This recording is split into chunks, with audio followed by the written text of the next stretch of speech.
서울의 오래된 동네 개발의 바람이 비껴간 듯 좁고 구불구불한 골목길 한켠에 박민준의 작은 목공 작업실이 있었다. 간판도 없이 낡은 슬레이트 지붕 아래 자리한 그곳은 얼핏 보면 버려진 창고처럼 보였지만 안으로 들어서면 나무 향기와 함께 따스한 온기가 느껴졌다. 작업실은 온갖 종류의 나무 조각과 연장들, 그리고 아직 생명을 얻지 못한 채 반쯤 만들어진 인형들로 가득 차 있었다. 정리정돈과는 거리가 멀었지만 그 어지러움 속에는 창작의 열정과 민준의 소박한 꿈이 고스란히 배어 있었다. 박민준은 40을 간 넘긴 사내였다. 웃을 때마다 눈가에 잡히는 잔주름과 투박하지만 정교한 손놀림이 그의 삶과 직업을 말해주는 듯했다. 그는 세상의 기준으로 보면 가난한 편에 속했다.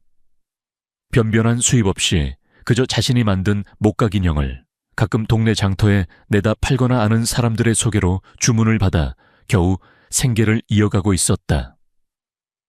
하지만 그는 단 한 번도 자신의 처지를 비관하거나 돈을 조차 작품을 만들지 않았다. 그에게 인형을 만드는 일은 생계 수단을 넘어선 삶의 의미이자 유일한 낙이었다. 그의 작업대 위에는 늘 작은 딸 소라의 사진이 놓여 있었다. 5살배기 소라는 그가 만드는 모든 인형의 첫 번째 관객이자 가장 엄격한 비평가였다. 민주는 소라가 잠든 밤이면 작업실 불을 밝히고 인형을 깎았다. 나무 토막에 숨결을 불어넣듯 그는 표정 하나, 옷자락의 주름 하나까지 세심하게 다듬었다. 그의 손에서 태어난 인형들은 하나같이 살아있는 듯한 표정과 따뜻한 감성을 지니고 있었다. 어떤 인형은 수줍은 미소를 짓고 있었고 어떤 인형은 금방이라도 말을 걸어올 것처럼 호기심 가득한 눈빛을 하고 있었다. 민주는 인형을 만들 때면 세상 모든 시름을 잊고 오로지 작업에만 몰두했다. 그것은 그에게 일종의 명상과도 같았다. 어느 늦은 오후 민주는 소라와 함께 작업실 앞 작은 마당에서 햇볕을 쬐고 있었다. 소라는 아빠가 어제 막 완성한 토끼 인형을 품에 꼭 안고 제잘거렸다.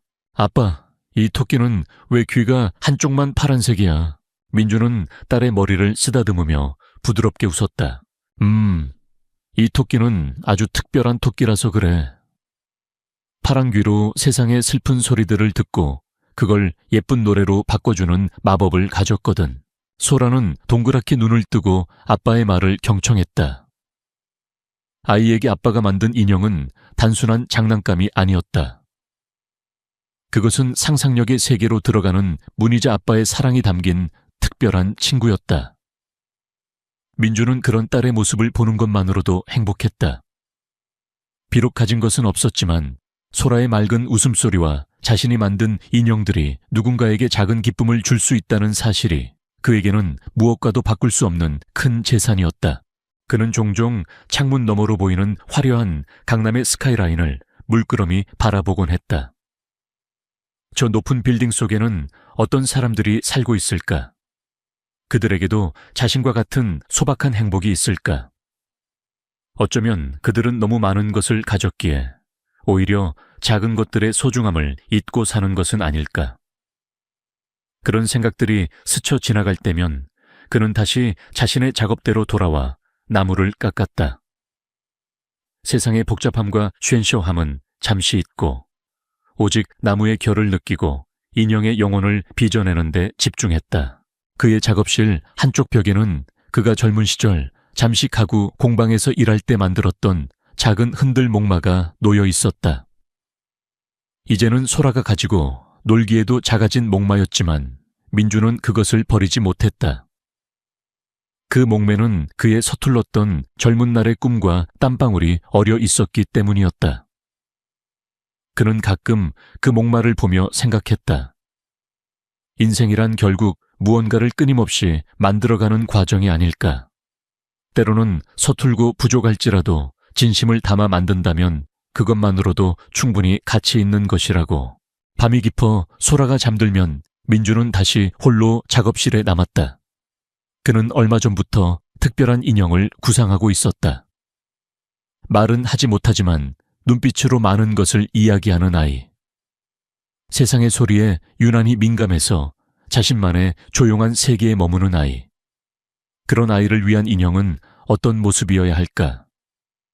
그는 아직 그 아이를 만나보지 못했지만 마음속으로 그 아이의 모습을 그려보며 조심스럽게 나무를 다듬기 시작했다. 그의 손끝에서 또 하나의 특별한 이야기가 탄생할 예감이었다. 창밖에서는 부드러운 달빛이 그의 작업실을 비추고 있었고 고요한 밤 공기 속에는 나무 향기와 함께 그의 따뜻한 숨결이 잔잔하게 퍼져나가고 있었다. 이 작은 작업실에서 시작될 작은 인형 하나가 전혀 다른 두 세계를 잇는 기적의 시작이 될 것이라고는 아직 그 누구도 민준 자신조차도 알지 못했다. 강남의 가장 높은 펜트하우스 창밖으로 서울의 야경이 보석처럼 펼쳐지는 그곳에 오수연 회장이 살고 있었다. 그녀는 국내 굴지의 패션 기업 에스텔라의 수장이자 빼어난 미모와 비상한 사업 수완으로 세간의 주목을 한 몸에 받는 인물이었다. 20살에 모델로 데뷔하여 화려한 스포트라이트를 받았고 이후 자신의 이름을 건 브랜드를 론칭하여 단숨에 성공 가도에 올랐다. 그녀의 삶은 모든 것이 완벽해 보였다. 돈, 명예, 아름다움까지. 사람들은 그녀를 얼음 여왕이라 부르기도 했지만 그것은 그녀의 차가운 카리스마와 성공에 대한 질투 섞인 찬사였다. 하지만 그 화려함 뒤편 그녀의 집안은 이상하리만큼 고요했다. 넓고 고급스러운 거실에는 인기척이 거의 느껴지지 않았고 값비싼 예술품들은 제 주인의 온기를 받지 못한 채 차갑게 빛나고 있을 뿐이었다.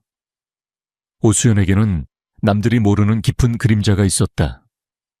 바로 그녀의 6살짜리 딸 김혜은이었다.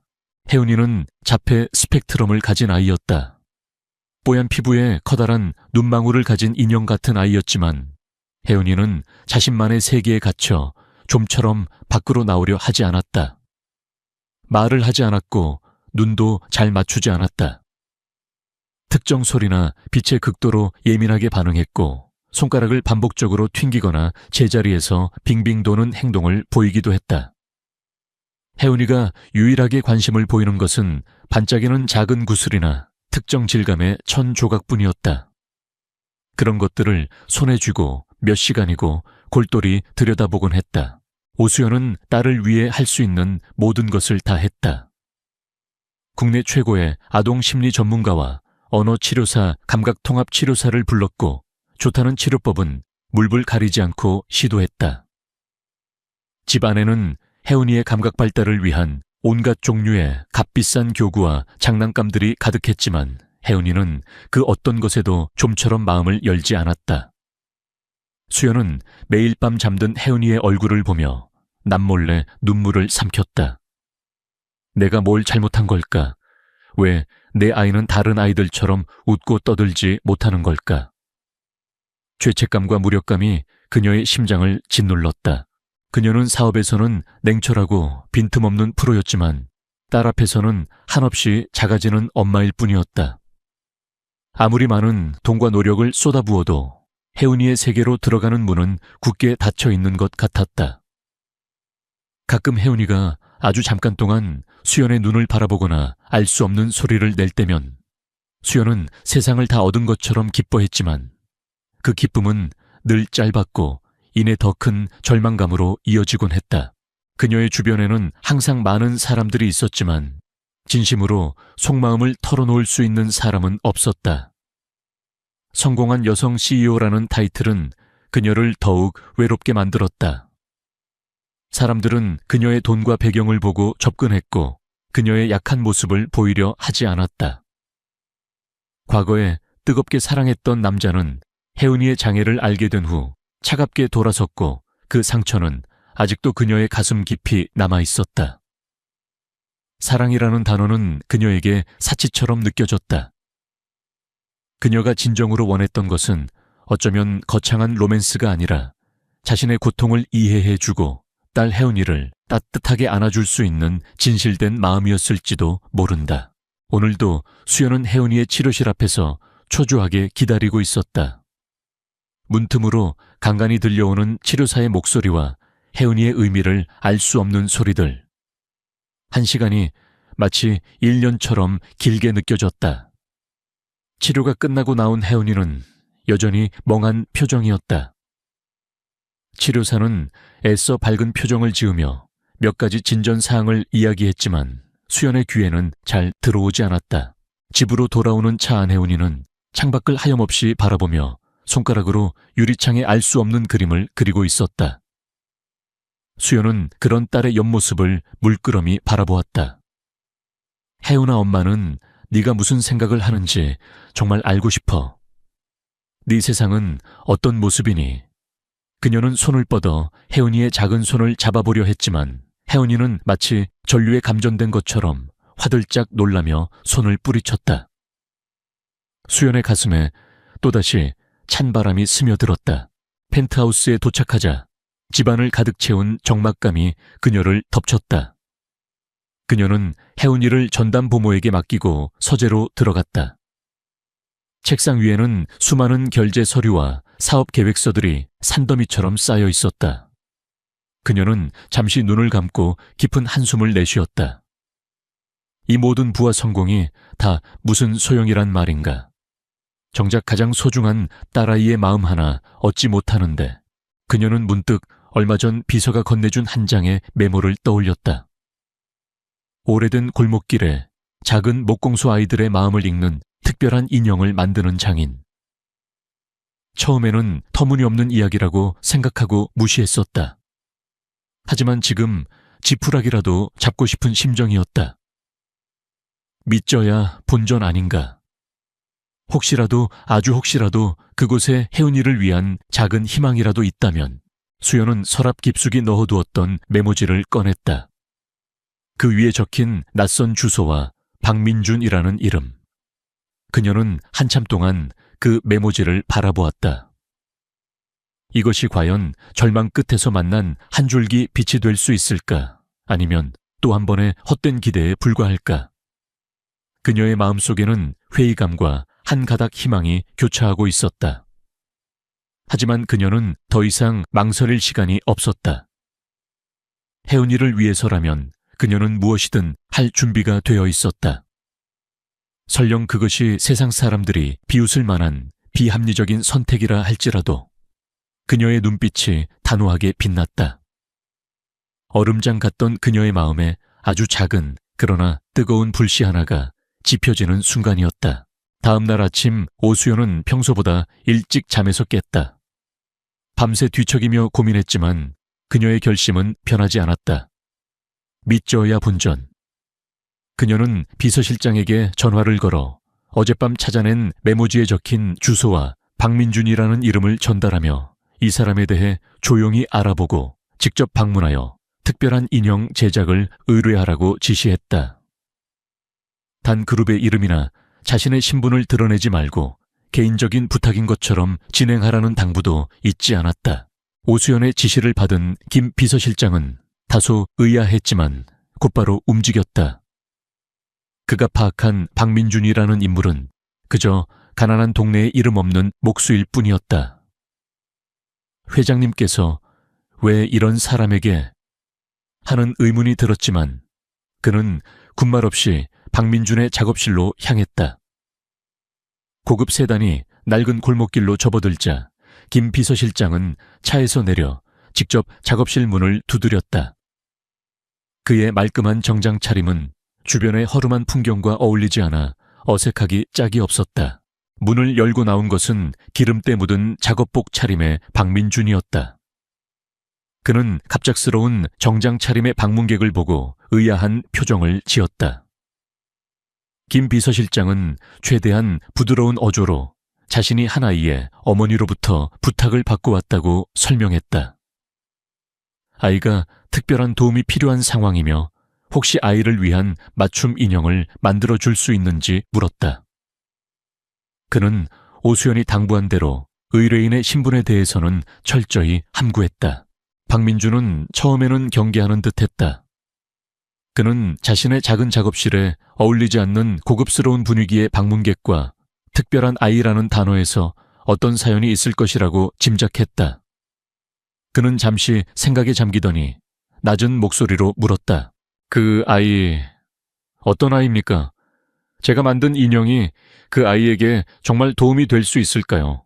그의 질문에는 돈이나 명성에 대한 관심이 아닌 순수한 호기심과 아이에 대한 염려가 담겨 있었다. 김 비서실장은 박민준의 진지한 눈빛에서 그가 단순한 장사꾼이 아님을 느꼈다. 그는 준비해온 혜은이의 사진 몇 장과 함께 아이의 평소 모습 좋아하는 것과 싫어하는 것, 그리고 아이가 가진 어려움에 대해 조심스럽게 설명했다. 물론 자폐 스펙트럼이라는 직접적인 언급은 피했지만 박민준은 그의 설명을 통해 혜은이가 보통 아이들과는 다른 특별한 세상을 가지고 있음을 어렴풋이 짐작할 수 있었다. 박민준은 김 비서실장이 내민 혜은이의 사진을 한참 동안 들여다보았다. 사진 속 혜은이는 커다란 눈망울로 허공의 어딘가를 응시하고 있었다. 그 깊이를 알 수 없는 눈빛 속에서 박민준은 알 수 없는 슬픔과 외로움을 읽었다. 그는 문득 자신의 작업실에서 구상 중이던 말 못하는 아이를 위한 인형의 모습을 떠올렸다. 어쩌면 이 아이가 그 인형의 진짜 주인일지도 모른다는 생각이 그의 뇌리를 스쳤다. 알겠습니다. 한번 해보겠습니다. 하지만 시간이 좀 걸릴 겁니다. 그리고 제가 그 아이를 직접 만나볼 수는 없겠지요. 김 비서실장은 고개를 저었다. 아이의 상태와 의뢰인의 비밀 유지 때문이었다. 박민준은 더 이상 묻지 않고 고개를 끄덕였다. 그는 보수나 계약 조건에 대해서는 한마디도 언급하지 않았다.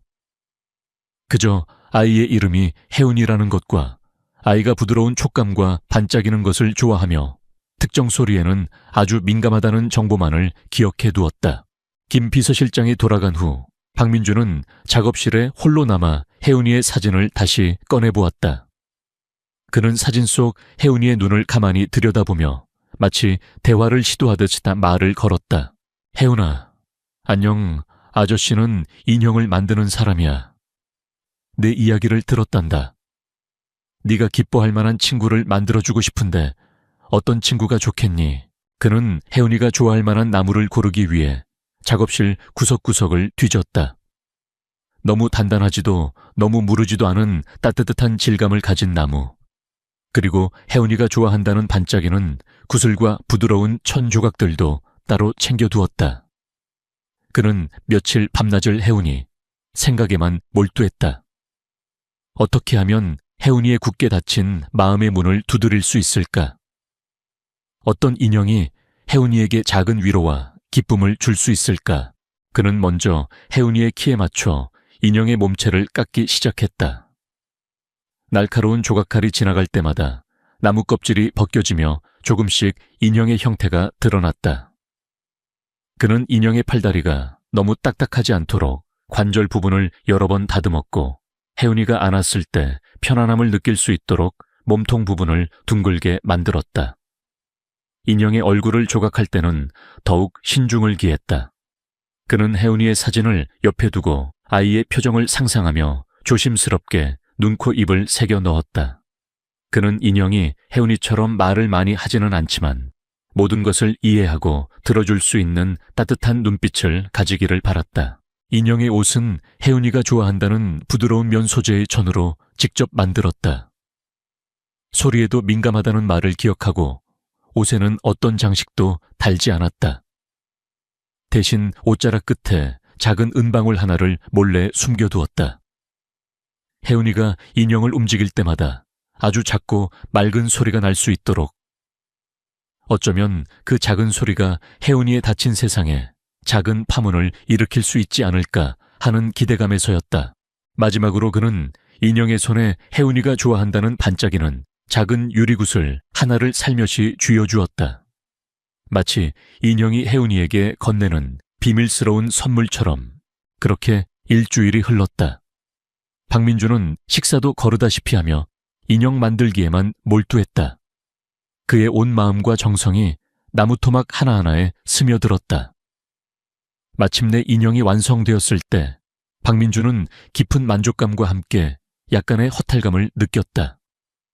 마치 오랫동안 품어왔던 소중한 무언가를 떠나보내는 듯한 기분이었다.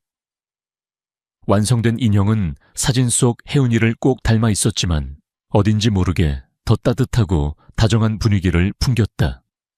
박민주는 인형을 가만히 안아보았다. 나무의 온기가 그의 가슴으로 전해져 왔다. 혜은아, 이 친구가 너에게 좋은 친구가 되어주면 좋겠구나. 그는 정성스럽게 인형을 포장하며 작은 쪽지 하나를 함께 넣었다. 거기에는 서툰 글씨로 이렇게 적혀 있었다. 이 친구는 너의 모든 이야기를 들어줄 거야. 그리고 언제나 네 곁을 지켜줄 거란다. 한편 오수연은 초조하게 인형이 완성되기를 기다리고 있었다.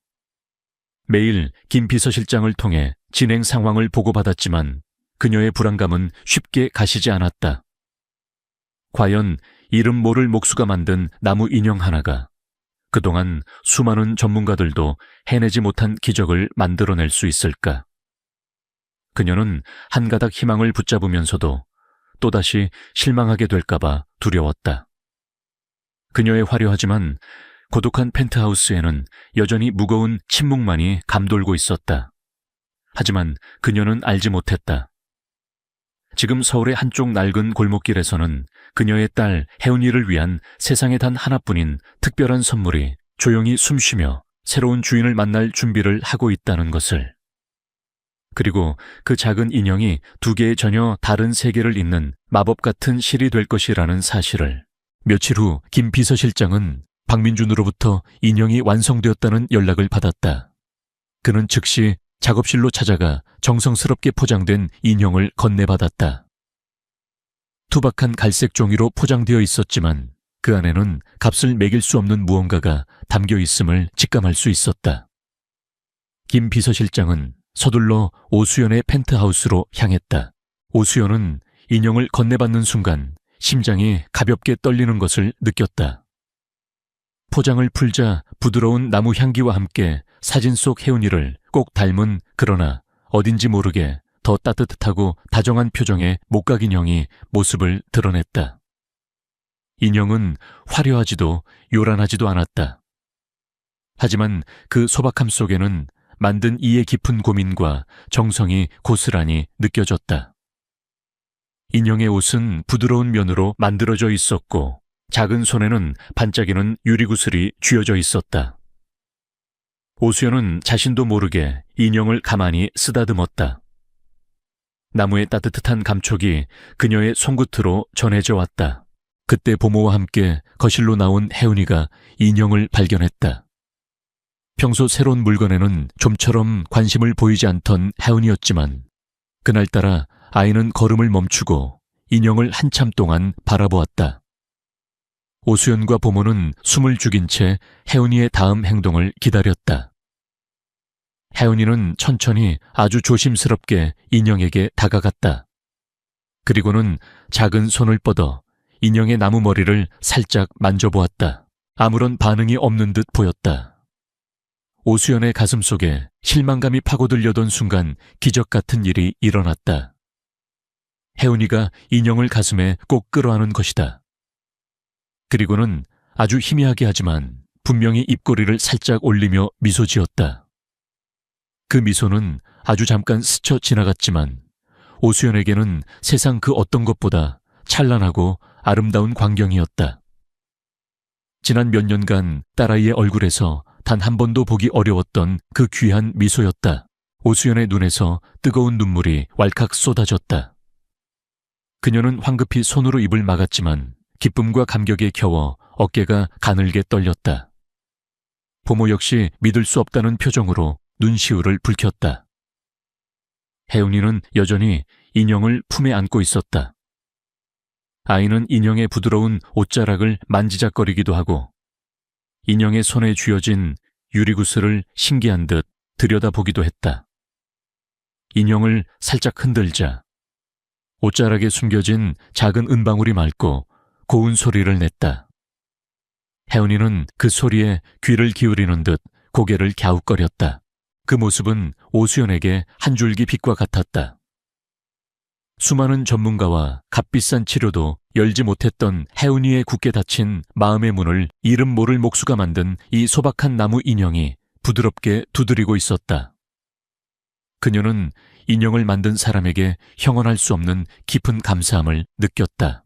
얼마 후 혜은이가 인형을 안고 낮잠이 들자 오수연은 조심스럽게 인형 포장지 안에 들어있던 작은 쪽지를 발견했다. 서툴지만 정성스러운 글씨체로 적힌 메시지. 이 친구는 너의 모든 이야기를 들어줄 거야. 그리고 언제나 내 곁을 지켜줄 거란다.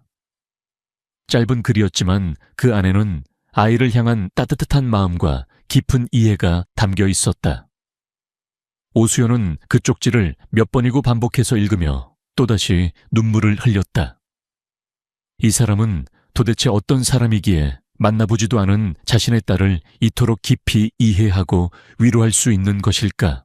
그녀는 당장이라도 그 목수를 만나 감사를 표하고 싶었다.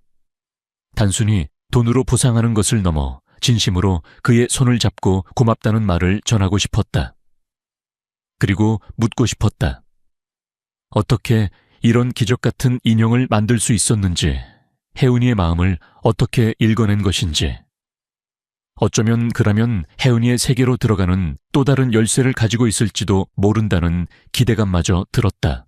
오수연은 김 비서실장에게 전화를 걸었다.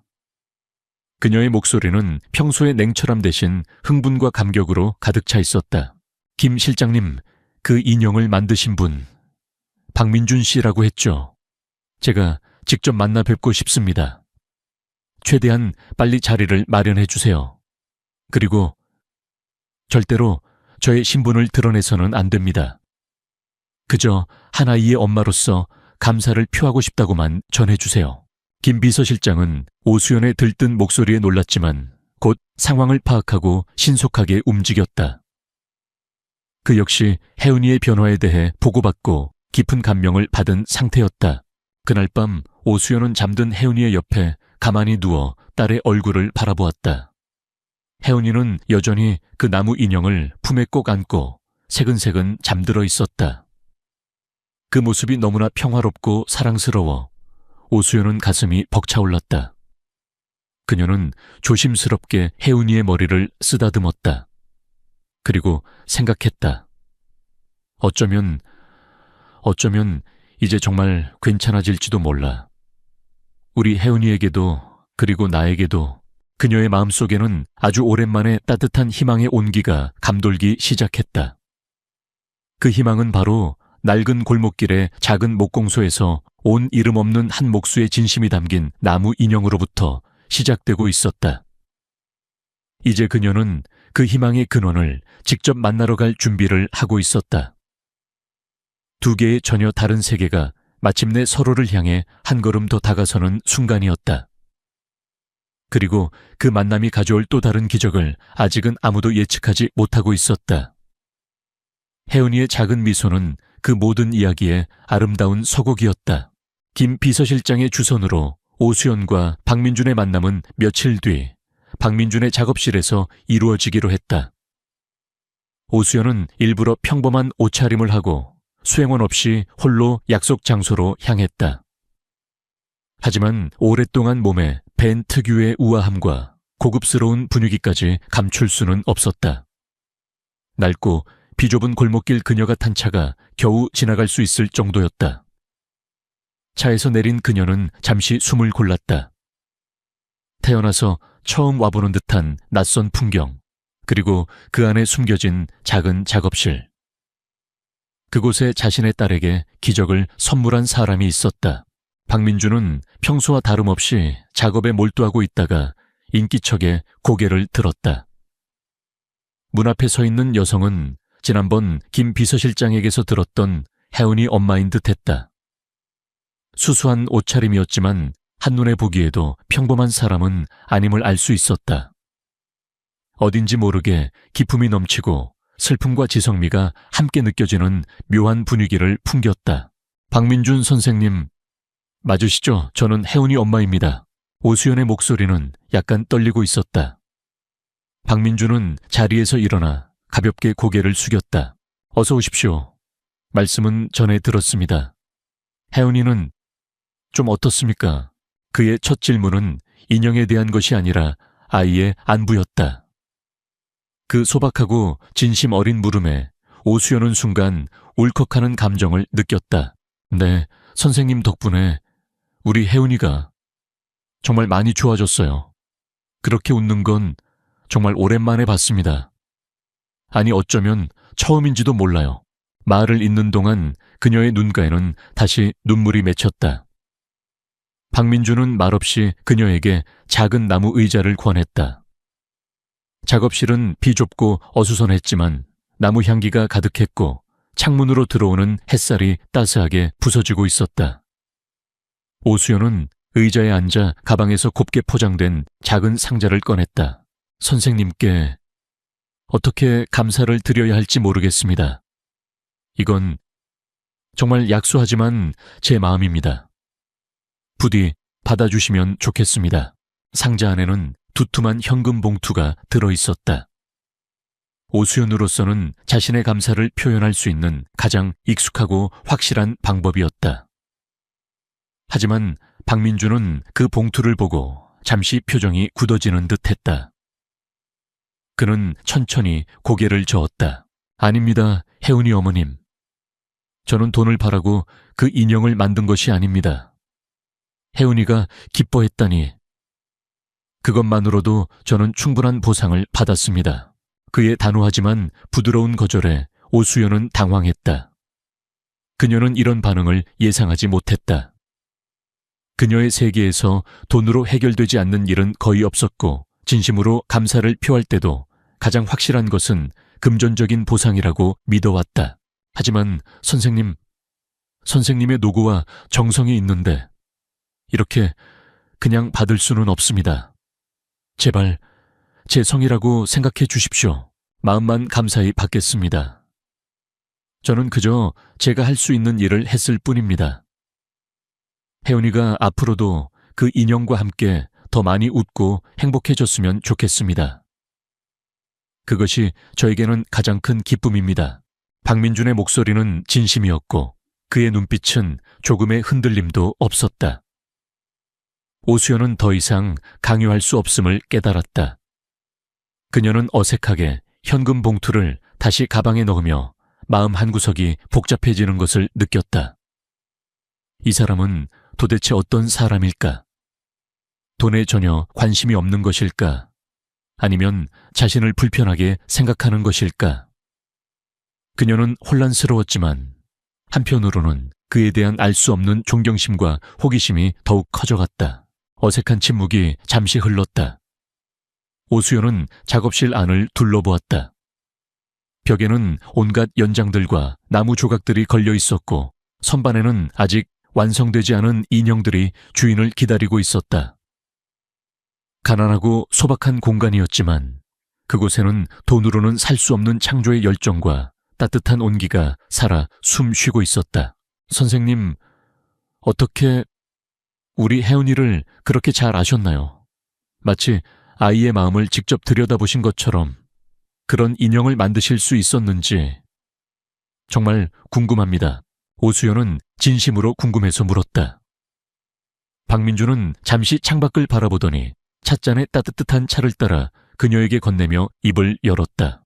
저는 그저 혜은이의 사진을 보고 어머님께서 해주신 이야기를 들으며 아이의 마음을 상상해 보았을 뿐입니다. 모든 아이들은 저마다의 특별한 세상을 가지고 있지요. 말을 하지 않아도 눈빛으로 작은 몸짓으로 자신의 이야기를 하고 있고요.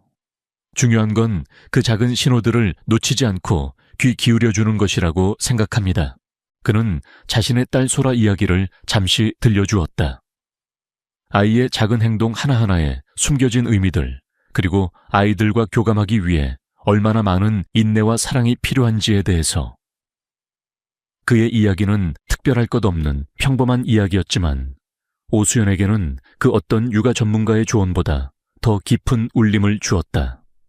그녀는 자신이 그동안 혜은이의 문제점을 고치는 데만 급급했지 아이의 세계를 진심으로 이해하려 노력했는지 돌이켜보게 되었다.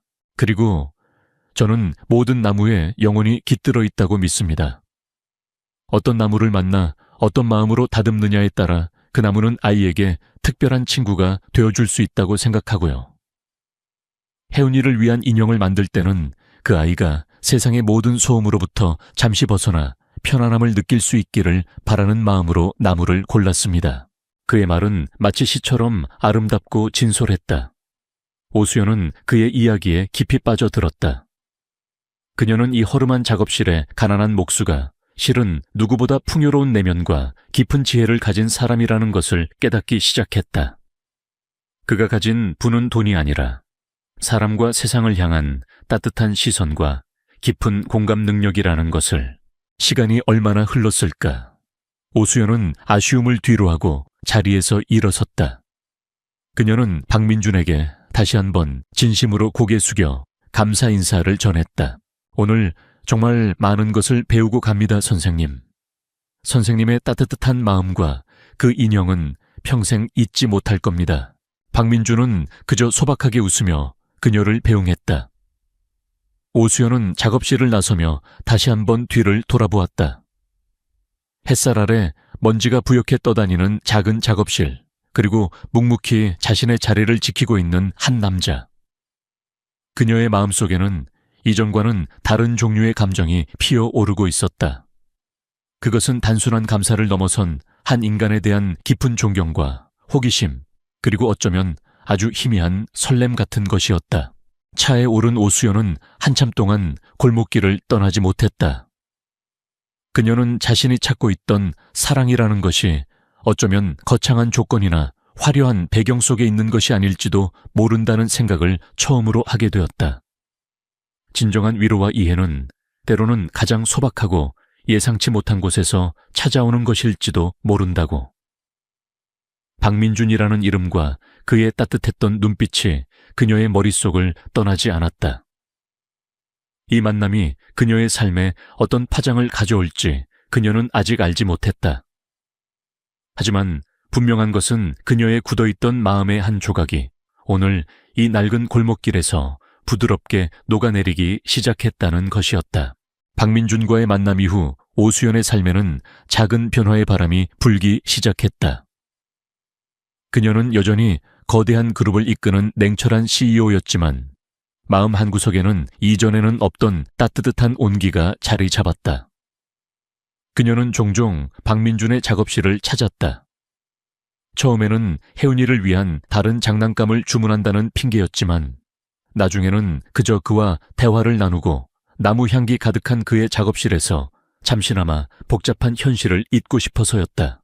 박민준은 언제나처럼 소박하고 진솔한 이야기들을 들려주었고 오수연은 그의 이야기를 통해 세상을 다른 시각으로 바라보는 법을 배우고 있었다. 혜은이도 눈에 띄게 밝아졌다. 박민준이 만들어준 나무 인형은 이제 혜은이에게 가장 소중한 친구가 되었다. 아이는 인형을 안고 잠이 들었고 어딜 가든 인형을 데리고 다녔다. 여전히 말은 하지 않았지만 인형에게 무언가를 속삭이는 듯한 모습을 보이기도 했고 가끔은 인형을 보며 희미한 미소를 짓기도 했다.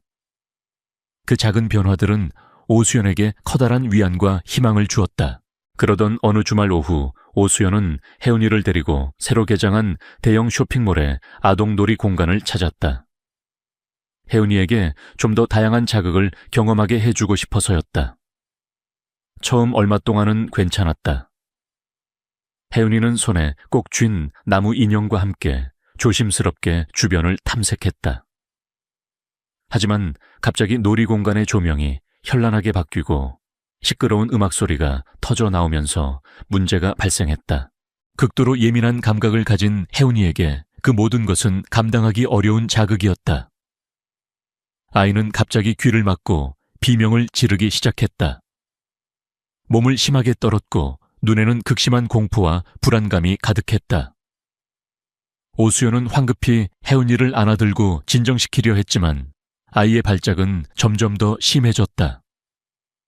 주변 사람들의 시선이 집중되었고 몇몇은 수군거리기 시작했다. 오수연은 당혹감과 절망감에 휩싸였다. 혜은아, 괜찮아. 엄마 여기 있어. 괜찮아. 그녀는 혜은이가 가장 좋아하는 나무 인형을 아이의 품에 안겨주려 했다. 하지만 극도의 혼란 상태에 빠진 혜은이는 인형마저 밀쳐내 버렸다. 나무 인형은 바닥에 떨어지며 쿵 하는 소리를 냈고 그 소리에 혜은이는 더욱더 자지러지게 울기 시작했다. 오수연은 어찌할 바를 몰라 발만 동동 굴렀다. 값비싼 장난감도 최고의 전문가들의 조언도 지금 이 순간에는 아무런 소용이 없었다. 그녀는 다시 한번 깊은 무력감에 빠져들었다. 그때 그녀의 머릿속에 박민준의 얼굴이 떠올랐다. 마치 마지막 지푸라기라도 잡는 심정으로 그녀는 떨리는 손으로 박민준에게 전화를 걸었다. 지금 상황을 제대로 설명할 경황도 없이 그저 혜은이가 너무 힘들어하니 제발 도와달라는 말만 반복했다. 전화를 받은 박민준은 그녀의 다급한 목소리에서 심상치 않은 일이 벌어졌음을 직감했다. 그는 하던 일을 모두 멈추고 즉시 택시를 잡아 오수연이 알려준 쇼핑몰로 향했다. 30분쯤 지났을까. 땀을 뻘뻘 흘리며 박민준이 현장에 도착했을 때 상황은 더욱 악화되어 있었다. 혜은이는 거의 탈진 상태였고 오수연은 눈물을 흘리며 아이를 안고 있었다. 주변에는 쇼핑몰 관계자들과 걱정스러운 눈빛의 구경꾼들이 몰려 있었다. 박민준은 한눈에 상황을 파악했다. 그는 조용히 사람들을 해치고 오수연에게 다가갔다. 혜은이 어머님, 괜찮습니다. 제가 한번 해보겠습니다. 그의 차분하고 낮은 목소리는 이상하게도 사람을 안정시키는 힘이 있었다. 오수연은 마치 구원자라도 만난 듯 그에게 매달렸다. 박민준은 먼저 바닥에 떨어진 나무 인형을 집어들었다. 인형은 다행히 크게 부서지지는 않았지만 여기저기 흠집이 나 있었다. 그는 인형을 한번 살펴본 후 혜은이에게 천천히 다가갔다. 그는 아무 말도 하지 않았다. 그저 혜은이 곁에 조용히 앉아 아이가 가장 좋아하는 작은 나무 조각을 주머니에서 꺼내 아주 느린 속도로 매만지기 시작했다. 그의 손놀림은 마치 명상을 하듯 고요하고 평화로웠다. 그리고는 아주 낮은 목소리로 마치 혼잣말을 하듯 노래를 흥얼거리기 시작했다. 그것은 어떤 유명한 노래도 아니었고 그저 그가 즉석에서 만들어낸 단순하고 반복적인 멜로디였다. 놀랍게도 혜은이의 울음소리가 조금씩 잦아들기 시작했다. 아이는 여전히 불안한 듯 몸을 떨었지만 박민준의 나지막한 노랫소리와 규칙적인 손놀림에 조금씩 반응하는 듯했다. 박민준은 혜은이의 눈을 직접 쳐다보지 않고 아이가 자신의 행동을 편안하게 관찰할 수 있도록 거리를 유지했다. 얼마나 시간이 흘렀을까. 혜은이는 마침내 울음을 그치고 가쁜 숨을 몰아쉬었다.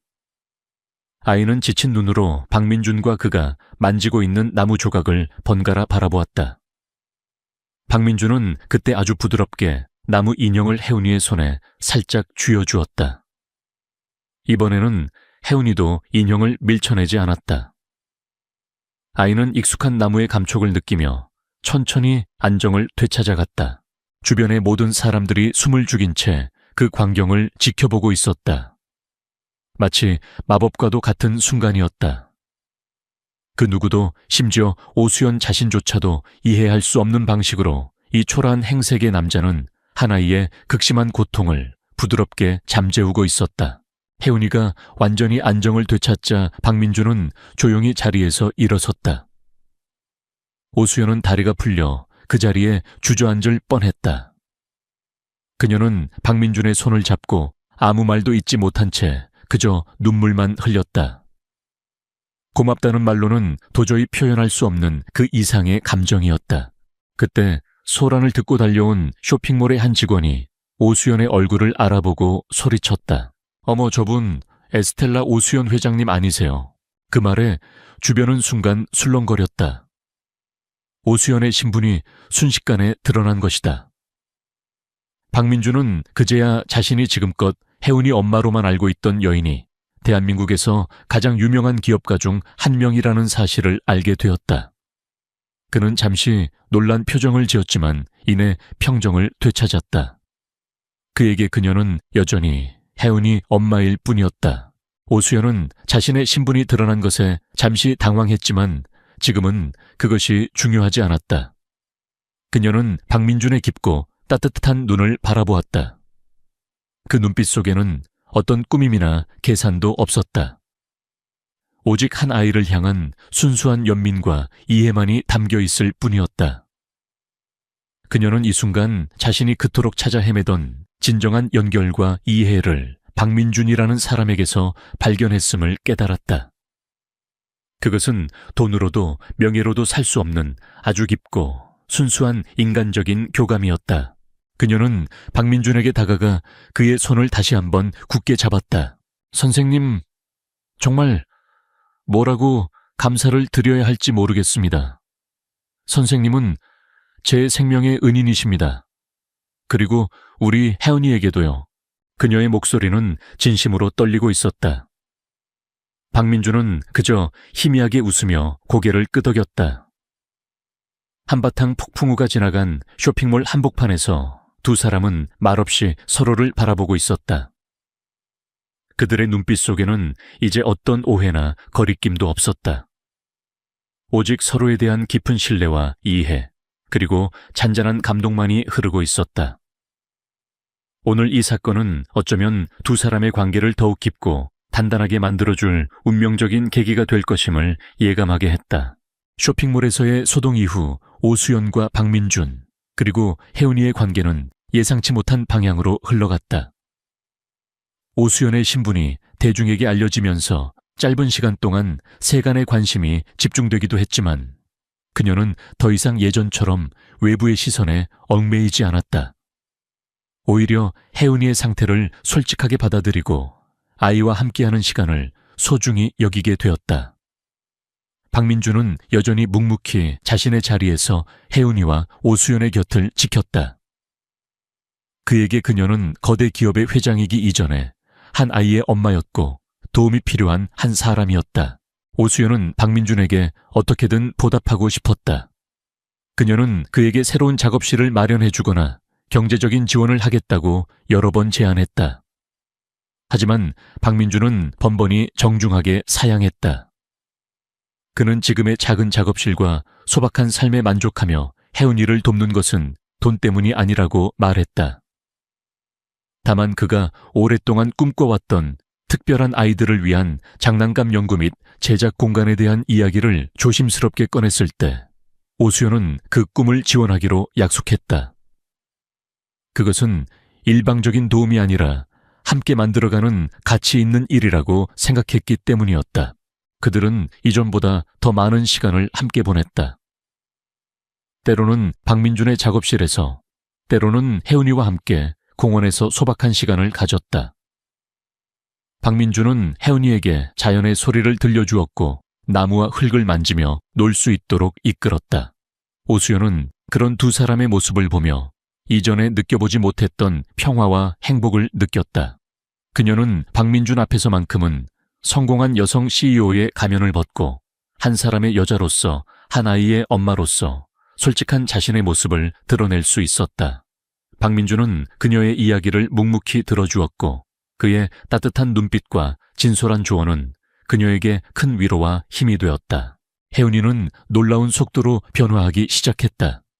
박민준과 함께하는 시간이 늘어날수록 아이는 세상에 대한 경계심을 풀고 조금씩 마음의 문을 열었다. 어느 날 혜은이는 박민준이 만들어준 나무 인형을 안고 그를 향해 처음으로 아, 파빠와 비슷한 의미를 알 수 없는 짧은 소리를 내뱉었다. 그 순간 오수연과 박민준은 서로를 바라보며 감격의 눈물을 흘렸다. 그것은 단순한 소리가 아니라 굳게 닫혀있던 혜은이의 세계에서 흘러나온 기적의 속삭임이었다. 오수연은 그룹 내에 혜은재단을 설립했다. 자폐 스펙트럼을 포함한 발달장애 아동들과 그 가족들을 지원하기 위한 재단이었다. 그녀는 더 이상 자신의 부와 명성을 개인적인 성공의 척도로 삼지 않았다. 대신 그것을 더 많은 사람들과 나누고 세상에 긍정적인 영향을 미치는 데 사용하기 시작했다. 박민주는 재단의 자문위원으로 참여하며 자신의 경험과 지혜를 바탕으로 특별한 아이들을 위한 맞춤형 교구 개발에 힘을 보탰다. 그의 작은 작업실에서 시작된 따뜻한 마음씨는 이제 더 넓은 세상으로 퍼져나가고 있었다. 박민준의 삶에도 잔잔한 변화가 찾아왔다. 그는 여전히 소박한 삶을 살았지만 그의 얼굴에는 이전보다 더 많은 미소와 평온함이 깃들어 있었다. 혜은이와 오수연은 이제 그에게 가족과 같은 존재가 되었다. 그는 그들과 함께하는 시간 속에서 잊고 지냈던 삶의 기쁨과 의미를 되찾았다. 그의 투박한 손은 여전히 아이들을 위한 인형을 만들었지만 이제 그 인형들 속에는 더욱 깊은 사랑과 희망의 이야기가 담겨 있었다. 어느 화창한 봄날 오수연과 박민주는 혜은이의 손을 잡고 한적한 수목원을 찾았다. 혜은이는 이제 제법 잘 걸었고 가끔씩 단어 몇 개를 말하기도 했다. 아이는 박민준이 만들어준 작은 새 모양의 나무 피리를 불며 즐거워했다. 그 소박한 나무 피리 소리가 봄바람을 타고 숲속에 부드럽게 퍼져나갔다. 오수연은 나란히 걷고 있는 박민준의 옆모습을 물끄러미 바라보았다. 그의 투박한 손, 잔잔한 미소, 그리고 세상을 바라보는 따뜻한 시선. 그녀는 깨달았다. 자신이 그토록 찾아 헤맸던 사랑은 바로 이런 모습이라는 것을. 그것은 화려한 고백이나 열정적인 감정은 아니었지만 서로의 아픔을 보듬고 부족함을 채워주며 함께 성장해 나가는 깊고 잔잔한 강물과 같은 것이었다. 박민준도 오수연의 시선을 느끼고 그녀를 바라보며 부드럽게 미소 지었다. 그의 눈빛 속에는 어떤 말보다 더 깊은 이해와 신뢰가 담겨 있었다. 두 사람 사이에는 더 이상 어떤 벽도 어떤 거리낌도 없었다. 그들은 서로의 다름을 인정하고 서로의 세계를 존중하며 하나의 마음으로 혜은이라는 작은 천사를 함께 보듬고 있었다. 혜은이가 갑자기 걸음을 멈추고 하늘을 가리키며 외쳤다. 새 나라. 그것은 혜은이가 처음으로 두 단어를 이어 말한 순간이었다. 오수연과 박민주는 놀라움과 감격으로 서로를 마주보았다. 그리고 이내 활짝 웃었다. 그 웃음소리는 봄날의 햇살처럼 따스하고 찬란하게 수목원 전체로 퍼져나갔다. 한 사람의 진심이 담긴 작은 나무 인형에서 시작된 이야기는 이제 세 사람의 가슴 속에 아름다운 사랑의 멜로디를 만들어내고 있었다. 그 멜로디는 때로는 아프고 힘들었던 과거의 기억들을 부드럽게 어루만져 주었고 때로는 불확실한 미래를 향해 나아갈 용기를 주었다. 세상에는 여전히 많은 아픔과 오해가 존재하지만 박민준의 투박한 손길처럼 따뜻한 마음과 오수연의 용기 있는 변화처럼 진실된 노력, 그리고 혜은이의 순수한 미소처럼 작은 기적들이 함께한다면 어떤 어려움도 이겨낼 수 있다는 희망을 이들의 이야기는 보여주고 있었다. 그들의 발걸음이 향하는 곳에는 이제 더 이상 차가운 고독이나 절망은 없었다. 오직 서로를 향한 깊은 이해와 사랑, 그리고 함께 만들어갈 따뜻한 미래만이 기다리고 있을 뿐이었다. 낡은 골목길의 작은 목공소에서 시작된 기적은 이제 세 사람의 마음속에서 영원히 꺼지지 않는 희망의 등불이 되어 빛나고 있었다. 그리고 그 빛은 이 이야기를 듣는 모든 이들의 가슴에도 잔잔한 울림과 함께 새로운 시작을 꿈꾸게 하는 용기를 전해주고 있었다. 서울의 중심 강남의 빌딩 숲 속에서 유건우는 자신만의 세계를 구축한 남자였다. 명목상 한국 최고 IT 기업 중 하나인 건우테크의 실질적 오너이자 투자회사 미래투자의 대표인 그는 30대 중반의 나이에도 불구하고 이미 수조 원대 자산가로 세간의 부러움을 한 몸에 받았다. 하지만 겉으로는 화려해 보이는 그의 삶 이면에는 누구도 알지 못하는 공허함이 자리 잡고 있었다. 어릴 적부터 돈과 명예에 둘러싸여 자랐지만 진정한 의미의 삶이란 무엇인가에 대한 갈증은 그의 마음을 늘 맴돌았다. 그는 최근 몇 년간 회사의 경영을 전문 경영인에게 맡기고 자신은 주로 신생기업 투자와 새로운 기술 동향 파악에 주력했다. 그러다 문득 늘 고급 세단에 몸을 싣고 상류층 인사들만 만나는 일상에 회의감을 느꼈다. 평범한 사람들의 삶은 어떤 모습일까? 내가 투자하는 서비스들이 실제 사용자들에게는 어떻게 다가갈까? 이런 의문들은 그를 새로운 시도로 이끌었다. 바로 배달 플랫폼 달려라, 배달의 배달원으로 위장하는 것이었다. 그는 가장 낡고 허름한 오토바이를 구입하고 배달원 유니폼을 입었다. 머리를 일부러 흐트러뜨리고 잘 관리하던 피부도 일부러 햇볕에 그을리게 했다. 고급 시계 대신 저렴한 디지털 시계를 차고 스마트폰 케이스도 흠집이 많은 것으로 교체했다. 그렇게 건우는 유건우라는 이름 대신 건우라는 흔한 이름의 배달원이 되어 서울 시내를 누비기 시작했다. 처음에는 어설프고 힘들었지만 시간이 지날수록 그는 새로운 세상에 눈을 떴다. 사람들의 일상, 작은 상점들의 활기, 그리고 무엇보다 고객들의 생생한 반응을 직접 경험하는 것은 그에게 신선한 충격이자 영감이었다. 그는 배달을 통해 새로운 사업 아이디어를 얻기도 했고, 때로는 작은 친절이 가져다주는 따뜻함에 감동하기도 했다. 어느 비 오는 목요일, 오후 건우는 강남 테헤란로에 위치한 넥스트 비전 타워로 향하는 배달 주문을 받았다. 목적지는 15층 새벽별 테크라는 스타트업이었다. 그는 엘리베이터에 몸을 싣고 15층 버튼을 눌렀다. 엘리베이터 문이 열리자마자 보이는 것은 활기차지만 어딘가 모르게 불안해 보이는 사무실 풍경이었다. 직원들은 분주하게 움직였지만 그들의 표정에서는 피로와 긴장이 역력했다. 사무실 안으로 들어서자 한 여성이 눈에 띄었다. 그녀는 직원들에게 무언가를 지시하고 있었는데 날카로운 눈매와 단호한 어조에서 그녀가 이 회사의 리더임을 짐작할 수 있었다. 그녀의 이름은 서윤아 새벽별 테크의 젊은 CEO였다. 30대 초반의 나이에도 불구하고 그녀는 이미 업계에서 철의 여인으로 불릴 만큼 강단 있는 인물이었다. 새벽별 테크는 인공지능 기반의 개인 맞춤형 교육 애플리케이션을 개발하여 빠르게 성장했지만 최근 대기업의 유사 서비스 출시와 투자 유치 실패로 심각한 위기에 처해 있었다. 유나는 지난 며칠 밤낮으로 잠을 설쳐 얼굴은 수척했지만 그녀의 눈빛만은 여전히 뜨겁게 타오르고 있었다. 건우는 주문한 커피와 샌드위치를 들고 카운터로 향했다. 새벽별 테크 배달 왔습니다. 그의 목소리에 카운터에 앉아있던 직원이 고개를 들었다. 아, 네, 잠시만요. 직원은 분주하게 결제를 처리했고 그 사이 유나는 거친 숨을 몰아쉬며 사무실 한가운데 서 있었다.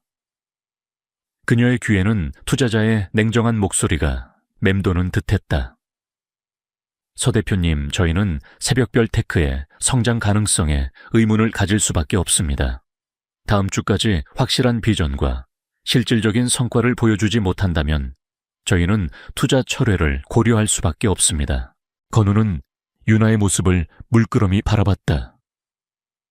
피곤해 지쳐 보였지만 그녀의 눈 속에는 결코 포기하지 않는 강렬한 의지가 엿보였다.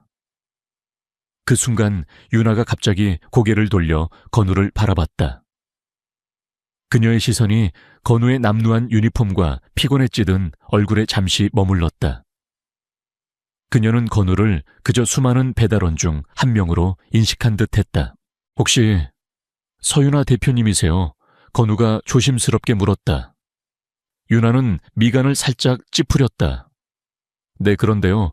그녀의 목소리에는 날카로운 신경질이 섞여 있었다. 아, 배달 오면서 엘리베이터에서 들었는데 이번에 발표하실 앱 기능이 개인화된 학습 경로 추천 기능이라고요. 건우는 마치 우연히 들은 것처럼 말을 꺼냈다. 유나는 의아한 표정으로 건우를 바라봤다. 네, 맞아요. 그런데 그걸 어떻게... 그냥 지나가다 들어서요. 그런데 요즘 개인화 추천은 기본이고 단순히 학습 경로만 추천하는 것으로는 부족할 것 같아요. 경쟁사들도 다 비슷하게 따라올 텐데. 건우는 말을 흐렸다. 그의 말은 마치 대수롭지 않은 혼잣말처럼 들렸다. 유나는 그의 말을 듣고 순간적으로 멈칫했다. 그녀는 그저 배달원일 뿐인 남자가 자신의 핵심 사업 전략에 대해 논하는 것에 황당함을 느꼈지만 동시에 그의 말에 묘한 끌림을 느꼈다. 단순히 학습 경로만으로는 부족하다. 그녀의 머릿속에서 그의 말이 맴돌았다. 그래서 뭐가 더 필요하다고 생각하세요? 유나는 자신도 모르게 날카로운 질문을 던졌다. 그녀의 목소리에는 짜증과 함께 미세한 호기심이 섞여 있었다. 건우는 샌드위치를 건네며 무심하게 대답했다. 글쎄요. 학습 경로뿐 아니라 그 경로를 통해 얻은 개인의 성취감을 구체적인 수치나 시각적인 요소로 즉각적으로 보여주는 것이 중요하지 않을까요? 예를 들면 단순히 진도율 80%가 아니라 지난주 대비 집중력 10% 향상, 동일 학습자 중 상위 10% 도달. 이런 식으로요. 사람들은 목표 달성만큼이나 자신의 성장이 눈에 보이는 것을 중요하게 생각하거든요. 그의 말이 끝나자마자 유나는 그 자리에 못 박힌 듯 얼어붙었다. 그녀의 눈빛이 흔들렸다. 그 순간 그녀의 머릿속에서는 수많은 생각들이 번개처럼 스쳐 지나갔다. 그동안 자신들이 간과했던 핵심적인 부분이었다. 새벽별 테크의 앱은 뛰어난 알고리즘으로 개인 맞춤형 학습 경로를 제공했지만 사용자의 동기부여와 꾸준한 학습을 유도하는 성취감 시각화 부분은 미흡했던 것이 사실이었다. 그저 진도율이나 점수만을 보여주는 것으로는 사용자들이 금방 흥미를 잃곤 했다. 대기업들이 막대한 자본으로 유사 서비스를 출시하는 상황에서 그들과 차별화될 수 있는 핵심적인 경쟁력이 필요했다.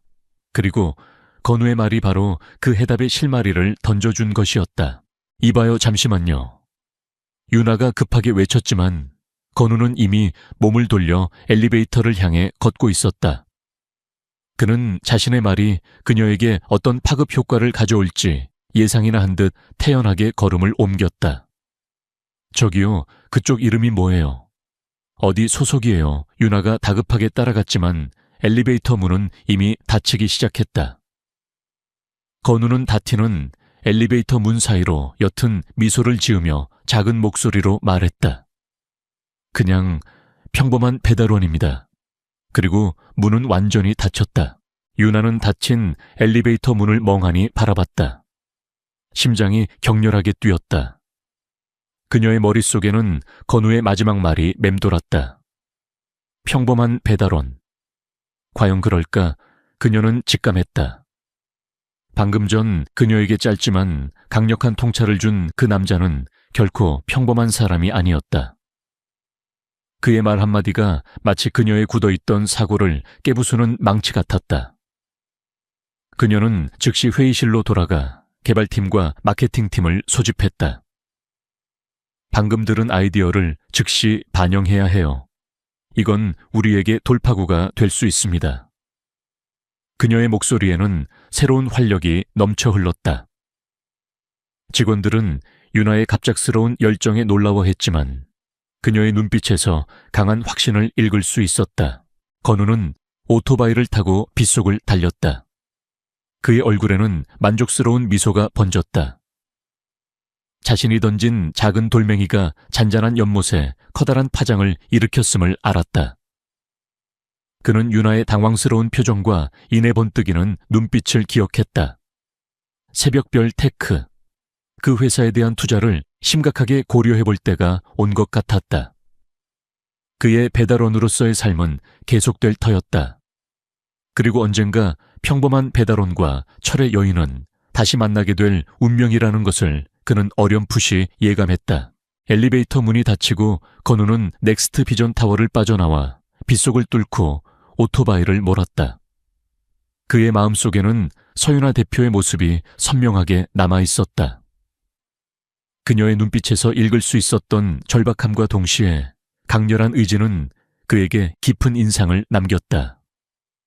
그는 단순한 호기심을 넘어 그녀가 가진 잠재력과 현재 처한 상황에 대한 연민을 느꼈다. 건우는 평소라면 무시했을 법한 작은 스타트업의 위기를 자신의 일처럼 여기기 시작했다. 건우는 집에 돌아와 샤워를 마치고 평소 즐겨 마시던 최고급 원두로 내린 커피를 한 잔 들고 서재로 향했다. 그곳에는 건우테크와 미래 투자를 움직이는 최첨단 장비들이 놓여 있었다. 그는 능숙한 손놀림으로 키보드를 두드려 새벽별 테크에 대한 정보를 검색하기 시작했다.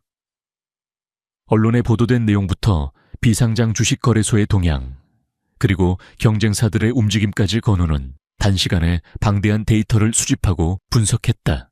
그의 예상은 적중했다.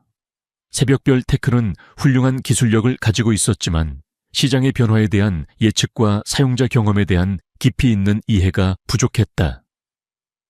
특히 투자 유치에 실패한 가장 큰 원인은 성과 지표의 불확실성과 사용자 이탈률 증가였다.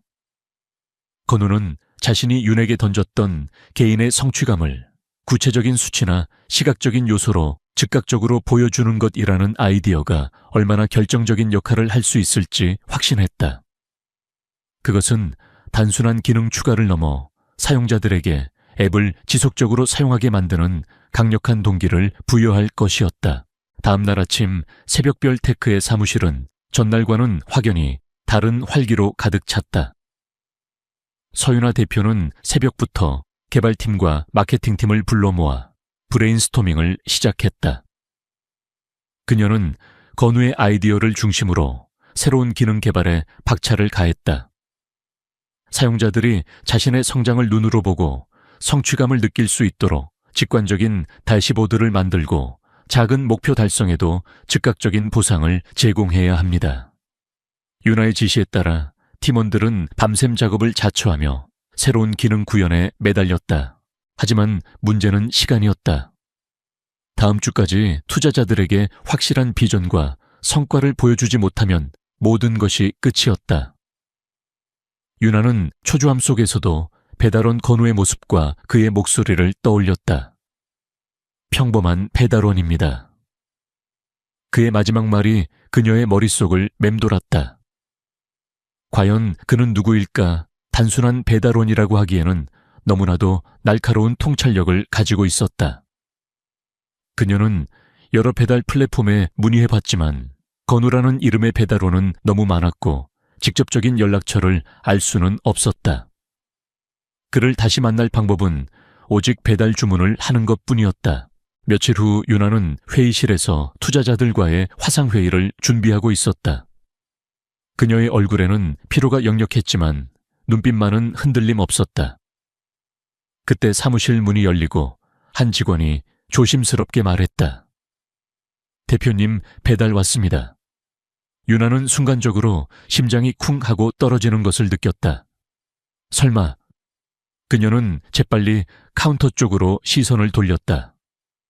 그곳에는 익숙한 남루한 유니폼을 입은 건우가 서 있었다. 건우는 담담한 표정으로 샌드위치와 커피를 내밀었다. 윤아는 애써 침착한 표정을 지으며 그에게 다가갔다. 또 오셨네요. 내 주문이 들어와서요. 건우는 짧게 대답하며 시선을 마주치지 않았다. 그동안 바쁘셨나 봐요. 한동안 안 보이시던데요. 윤아는 그를 붙잡고 싶은 마음에 아무 말이나 짓거렸다. 건우는 옅은 미소를 지으며 말했다. 일이 좀 많았죠. 그런데 새벽별 테크 분위기가 전보다 훨씬 활기차네요. 윤아는 그의 말에 얼굴에 희미한 미소가 떠올랐다. 내 덕분에요. 그녀는 주저하다가 용기를 내어 물었다. 그때 말씀해 주신 아이디어가 정말 큰 도움이 됐어요. 혹시 저희 앱에 대해 더 조언해 주실 부분이 있으신가요? 곧 중요한 발표가 있는데. 건우는 잠시 망설이는 듯했다. 그는 윤아의 눈에 비치는 절박함과 간절함을 읽었다. 그녀는 진심으로 도움이 필요해 보였다. 그는 주위를 살폈다. 직원들은 각자의 업무에 몰두하느라 이쪽을 신경 쓰지 않았다. 건우는 목소리를 낮춰 말했다. 중요한 발표라면 단순히 기능을 보여주는 것을 넘어 사용자들이 이 앱을 통해 얻게 될 미래의 가치를 명확하게 제시해야 합니다. 단순히 학습 효율이 좋아진다거나 성적이 오른다는 것 이상으로 그들의 삶이 어떻게 변화할 수 있는지, 어떤 잠재력을 이끌어낼 수 있는지 시각적으로 그리고 감성적으로 보여줘야 합니다. 데이터는 중요하지만 감성에 호소하는 스토리가 더 강력할 수 있습니다. 유나는 그의 말을 한 글자도 놓치지 않으려 귀 기울였다.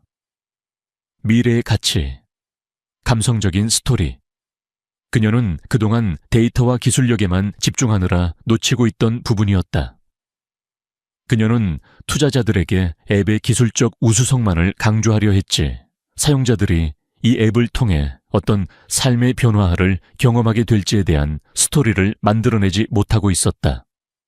그리고 어쩌면 가장 중요한 것은 실제 사용자들의 생생한 후기와 그들의 변화된 모습을 보여주는 겁니다. 숫자로만 보여주는 것보다 한 사람의 인생이 어떻게 달라졌는지 보여주는 것이 훨씬 설득력 있을 겁니다. 특히 앱 사용 전후의 학습 태도나 자신감 변화 같은 심리적인 부분까지 포착해서 보여줄 수 있다면 더할 나위 없겠죠. 건우는 조용하지만 명확하게 말했다. 유나는 머리를 한 대 맞은 듯한 충격을 받았다. 그렇다. 그동안 자신들은 앱의 기능과 기술력에만 매몰되어 있었다. 하지만 투자자들이 진정으로 보고 싶은 것은 이 앱이 가져올 파급력이었다. 그리고 그 파급력은 결국 사람들의 삶을 어떻게 변화시키는지에 달려 있었다. 그녀는 즉시 마케팅팀에게 몇몇 핵심 사용자들의 인터뷰 영상을 준비하고 그들의 학습 전후 변화를 스토리텔링 방식으로 발표 자료에 녹여내라고 지시해야겠다고 생각했다. 정말 감사합니다. 유나는 진심이 담긴 목소리로 말했다. 그녀의 눈빛은 존경과 함께 여전히 풀리지 않는 궁금증으로 빛났다. 도대체 누구세요? 이렇게 중요한 조언을 해주시는 분이 배달원일 리가 없잖아요. 건우는 옅은 미소를 지으며 고개를 살짝 흔들었다. 저는 그저 배달을 하면서 여러 사람들의 삶을 관찰할 기회가 많았을 뿐입니다. 그리고 서 대표님 회사처럼 좋은 기술을 가진 곳이 빛을 보지 못하는 건 안타깝다고 생각했습니다. 그럼 연락처라도 알려주시면 안 될까요? 나중에라도 꼭 다시 뵙고 싶어요. 유나는 간절하게 말했다. 건우는 한 발짝 뒤로 물러서며 오토바이 헬멧을 집어들었다. 다음에 또 주문하시면 만나게 될 수도 있겠죠. 그는 그렇게 말하고는 재빨리 몸을 돌려 엘리베이터를 향해 걸어갔다. 유나는 그가 사라지는 뒷모습을 보며 복잡한 감정에 휩싸였다. 감사함, 궁금증, 그리고 어딘가 모를 안타까움까지. 하지만 그녀는 지금 당장 해야 할 일이 있었다. 건우의 조언을 바탕으로 투자자들에게 깊은 인상을 남길 발표를 준비하는 것이었다. 그녀는 즉시 모든 팀원들을 소집했고 사무실은 다시 한번 열기로 가득 찼다. 한편 건우는 오토바이를 타고 집으로 돌아오면서 노트북을 열었다. 새벽별 테크의 투자 심사 서류를 다시 한번 면밀히 검토하기 위해서였다.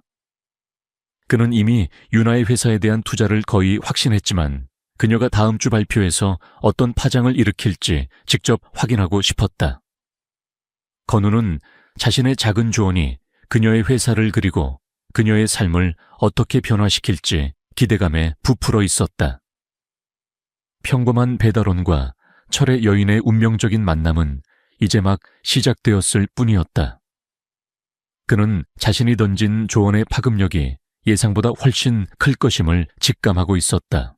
새벽별 테크의 투자자 발표일은 숨막히는 긴장감 속에 다가왔다. 서윤아 대표는 지난 며칠 밤낮으로 잠을 설쳐가며 건우의 조언을 발표 자료에 녹여냈다. 그녀는 개발팀을 독려해 성취감 시각화 기능을 빠르게 구현했고 마케팅팀은 핵심 사용자들의 진솔한 인터뷰 영상을 촬영하고 편집했다. 숫자로만 가득했던 슬라이드는 사용자들의 실제 변화와 감동적인 스토리를 담은 내용으로 채워졌다. 유나는 자신이 이렇게까지 한 개인의 조언에 의존하게 될 줄은 상상도 못했지만 그 알 수 없는 배달원의 말이 그녀에게 새로운 시야를 열어준 것은 분명했다. 발표 당일 유나는 회의실에 들어서자마자 냉랭한 분위기에 압도당했다. 주요 투자자들은 모두 온라인 화상회의 시스템에 접속해 있었고 그들의 표정은 기대감보다는 의구심과 불신으로 가득 차 있었다. 특히 가장 큰 지분을 가진 골든트리 캐피탈의 대표이사 박정호는 팔짱을 낀 채 유나를 뚫어져라 보고 있었다. 그는 새벽별 테크의 성과 부진에 대해 강하게 비판해왔던 인물이었다. 유나는 심호흡을 하고 발표를 시작했다. 그녀는 먼저 지난 분기 실적과 기술 개발 현황을 간략하게 설명했다. 예상대로 투자자들의 표정은 시큰둥했다.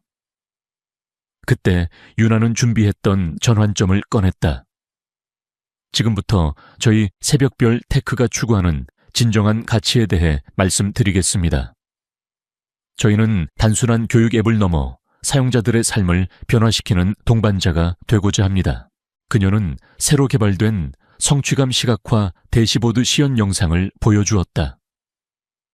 단순히 진도율을 보여주는 것을 넘어 사용자의 집중도 변화, 그래프 동일 학습자 대비 상대적 성취도, 그리고 자신감 레벨 같은 감성적인 지표들이 아름다운 그래픽과 함께 실시간으로 변화하는 모습이었다. 이 기능은 사용자들이 자신의 노력이 구체적인 성과로 이어지는 것을 눈으로 확인하며 학습에 대한 동기를 부여하고 자존감을 높여줍니다. 저희는 이를 통해 사용자들의 꾸준한 학습을 유도하고 이탈률을 획기적으로 줄일 수 있을 것으로 확신합니다. 유나의 목소리에는 자신감이 넘쳤다. 이어서 그녀는 미리 준비한 사용자 인터뷰 영상을 재생했다. 평범한 고등학생이 새벽별 앱을 통해 학습 습관을 개선하고 자신감을 얻어 명문대에 합격하는 이야기, 직장인이 앱으로 새로운 기술을 배워 이직에 성공하는 이야기, 심지어는 은퇴한 노인이 앱으로 외국어를 배워 새로운 취미를 발견하는 이야기까지. 영상 속 사람들의 얼굴에는 진정한 성취감과 행복이 가득했다. 그들의 목소리는 진정으로 앱을 통해 삶이 변화되었음을 증명했다. 회의실의 분위기는 점차 바뀌기 시작했다. 냉랭했던 투자자들의 표정에 놀라움과 함께 미세한 동요가 일었다. 특히 박정호 이사는 처음에는 코웃음 치던 표정에서 점차 심각한 얼굴로 화면을 응시했다. 마지막으로 유나는 새벽별 테크가 앞으로 나아갈 비전을 제시했다. 단순히 교육 앱을 넘어 개인의 성장을 지원하는 라이프스타일 플랫폼으로 확장하겠다는 포부였다. 발표가 끝나자 잠시 정적이 흘렀다. 박정호 이사가 먼저 입을 열었다. 서 대표님, 놀랍네요. 솔직히 큰 기대를 하지 않았습니다. 하지만 방금 보여준 새로운 기능과 사용자들의 스토리는 저희의 예상을 훨씬 뛰어넘는군요. 그의 목소리에는 분명한 변화가 있었다. 다른 투자자들도 긍정적인 반응을 보이기 시작했다. 특히 성취감 시각화 기능은 사용자 경험을 혁신할 수 있는 핵심 아이디어인 것 같습니다. 실제 사용자들의 변화된 모습은 매우 설득력이 있습니다. 시장의 판도를 바꿀 수 있는 잠재력이 보이네요. 그날 오후 새벽별 테크의 주가는 급등하기 시작했다. 박정호 이사가 이끄는 골든트리 캐피탈이 추가 투자를 결정했다는 소식이 전해지면서 주식시장은 흥분으로 들끓었다. 불과 며칠 전까지만 해도 상장 폐지 위기설이 돌던 작은 스타트업의 주가가 단숨에 상한가를 기록하며 폭발적으로 치솟았다. 언론에서는 서윤아 대표의 극적인 반전, AI 교육 앱에 새로운 지평을 열다와 같은 헤드라인이 쏟아져 나왔다. 유나는 쏟아지는 전화와 인터뷰 요청 속에 정신없이 하루를 보냈다. 직원들은 환호하며 서로를 얼싸안았다. 모두가 포기 직전까지 갔던 회사가 기사회생한 것에 감격했다. 하지만 유나의 마음속에는 한 가지 생각뿐이었다. 그 배달원 건우, 그녀는 즉시 비서실에 지시했다. 지난주부터 오늘까지 저희 회사로 배달을 왔던 달려라 배달 소속 모든 배달원 명단을 확보해 주세요. 특히 이름이 건우인 사람들을 우선적으로 찾아주세요. 비서는 의아해하며 명단을 확보하기 시작했다. 유나는 초조하게 기다렸다. 그녀는 건우의 연락처를 알아내기 위해 배달 플랫폼 본사에 직접 연락까지 취했지만 개인정보 보호를 이유로 거절당했다. 그녀는 그를 다시 만나야만 했다. 그에게 감사를 표하고 싶었고 무엇보다 그의 정체를 알고 싶었다. 그가 자신에게 던진 통찰력 있는 조언들이 우연이 아니었음을 확신했다. 며칠이 지났지만 건우라는 이름의 배달원을 특정하기는 쉽지 않았다. 달려라 배달에는 동명이인이 많았고 유나는 그가 어떤 시간대에 어떤 주문을 배달했는지 정확히 기억하지 못했다. 그녀는 답답함에 몸부림쳤다. 회사 주간은 매일같이 상한가를 치며 승승장구하고 있었지만 그녀의 마음 한구석에는 여전히 그 배달원에 대한 미스터리가 자리 잡고 있었다. 그때 유나는 기발한 아이디어를 떠올렸다. 그가 다시 오게 만들면 되지 않을까. 그녀는 비서에게 지시했다. 앞으로 우리 회사에서 들어가는 모든 커피와 간식 점심 식사는 달려라 배달을 통해서만 주문하세요. 특히 제가 직접 주문하는 모든 개인적인 배달도 무조건 달려라 배달을 이용할 겁니다. 그리고 배달원에게는 평소보다 훨씬 많은 팁을 지급하세요. 아주 작은 것 하나라도요. 비서는 유나의 지시에 고개를 갸웃했지만 군말 없이 따랐다. 유나는 이 방법이 비록 비효율적일지라도 그 건우라는 배달원을 다시 만나기 위한 유일한 방법이라고 생각했다. 그녀는 매일 아침 출근하자마자 달려라 배달 앱을 열고 커피를 주문했다. 점심시간에는 팀원들의 식사를 대량으로 주문했고 밤늦게까지 야근할 때는 간식과 야식을 주문했다. 그녀는 매번 배달원이 도착할 때마다 혹시 그 건우일까 기대했지만 매번 다른 얼굴의 배달원들만 만날 수 있었다. 실망감이 쌓여갔지만 그녀는 포기하지 않았다. 그녀는 어쩌면 그가 자신을 피하고 있을지도 모른다는 생각까지 했다. 하지만 그녀는 반드시 그를 찾아내고야 말겠다고 다짐했다. 한편 유건우는 자신의 서재에서 새벽별 테크의 주가 차트를 뿌듯하게 바라보고 있었다. 자신이 던진 작은 조언이 이렇게 엄청난 파장을 일으킬 줄은 그도 예상치 못했다. 골든 트리 캐피탈의 박정호 이사가 대규모 추가 투자를 결정한 것은 건우에게도 놀라운 소식이었다. 그는 이미 새벽별 테크의 주식을 상당 부분 매입해 두었기에 그의 자산은 기하급수적으로 늘어나고 있었다. 하지만 그의 관심은 돈 그 이상이었다. 서윤아라는 젊은 CEO가 자신의 조언을 얼마나 빠르게 흡수하고 실행에 옮기는지 그 추진력과 통찰력에 감탄했다. 그는 최근 달려라 배달 앱에서 새벽별 테크의 주문이 유난히 많아졌다는 것을 눈치챘다. 그리고 매번 엄청난 액수의 팁이 함께 지급된다는 것도 알았다. 그는 유나가 자신을 찾고 있다는 것을 직감했다. 철의 여인 서윤아 대표가 한 평범한 배달원을 찾아 헤매고 있다는 사실은 그에게 묘한 흥미를 불러일으켰다. 그는 당분간은 그녀의 애를 태울 생각이었다. 자신이 그녀의 회사에 어떤 영향을 미쳤는지, 그리고 그녀가 자신을 얼마나 필요로 하는지 직접 확인하고 싶었다. 하지만 건우의 마음 한켠에는 그녀의 강렬한 눈빛이 계속해서 맴돌았다. 그는 단순히 그녀의 회사를 돕는 것을 넘어 그녀라는 사람 자체에 대한 호기심이 커져가는 것을 느꼈다. 어쩌면 그 배달원이라는 가면을 쓰고 그녀의 삶에 더 깊숙이 관여하게 될지도 모른다는 예감이 들었다.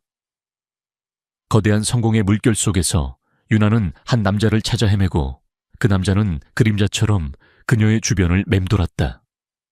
이들의 숨바꼭질은 이제 막 시작되었을 뿐이었다.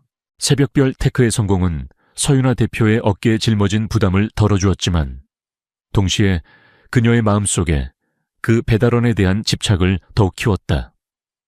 그녀는 건우를 찾기 위해 모든 수단을 동원했다. 회사의 모든 배달 주문을 달려라 배달에 몰아주는 것은 물론 개인적인 배달 주문도 예외가 없었다. 그녀는 매일 아침 출근길에 커피를 주문하고 점심 식사를 그리고 야근할 때는 야식을 주문했다. 매번 초인종이 울릴 때마다 그녀의 심장은 기대감으로 두근거렸지만 번번이 다른 얼굴의 배달원만 마주해야 했다. 유나는 답답함에 직접 오토바이 배달원들의 동선을 파악하기 위해 달려라 배달 앱에 지도 기능을 켜놓고 주시하기도 했다. 그러나 서울 시내를 누비는 수많은 배달원들 속에서 특정한 한 명을 찾아내는 것은 불가능에 가까웠다. 그녀는 그가 혹시 자신을 피하고 있는 것은 아닐까 하는 의심마저 들었다. 그녀는 그에게 감사함을 표하고 싶었고 그의 통찰력에 대한 설명을 듣고 싶었다. 무엇보다 그의 정체가 궁금했다. 그가 누구이기에 그렇게 평범한 모습으로 자신의 삶을 뒤흔드는 조언을 던졌을까? 어느 날 저녁 유나는 사무실에서 홀로 야근하고 있었다. 며칠째 밤샘 작업으로 지쳐 있었지만 그녀의 머릿속은 온통 건우로 가득 차 있었다. 그녀는 배달앱을 열고 따뜻한 아메리카노 한 잔을 주문했다.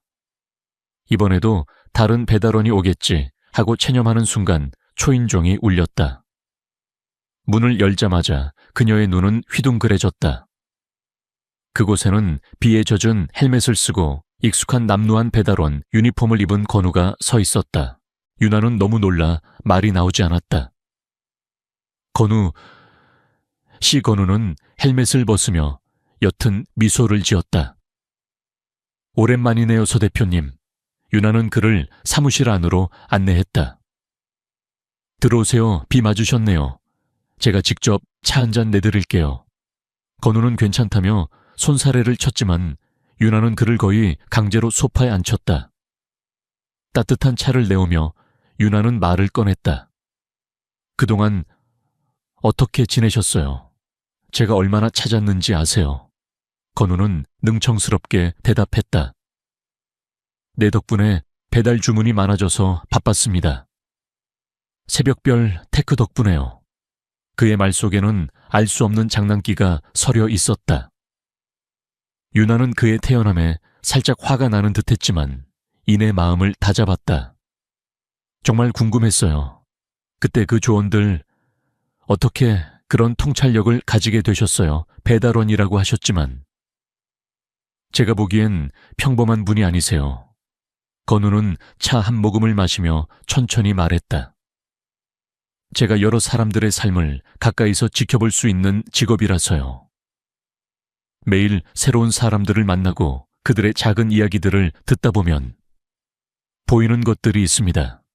그리고 서 대표님 회사처럼 좋은 기술을 가진 곳이 제대로 평가받지 못하는 게 안타까웠을 뿐입니다. 그는 여전히 자신의 정체를 숨기려 했다. 유나는 답답했지만 그를 다그칠 수는 없었다. 그녀는 그에게 정식으로 감사를 표했다. 정말 감사드려요, 건우 씨. 덕분에 저희 회사가 기사회생했어요. 주가도 많이 오르고 투자도 유치하고 이 모든 게 건우 씨 덕분이에요. 보답하고 싶어요. 저희 회사에서 일해보는 건 어떠세요? 어떤 직책이든 상관없어요.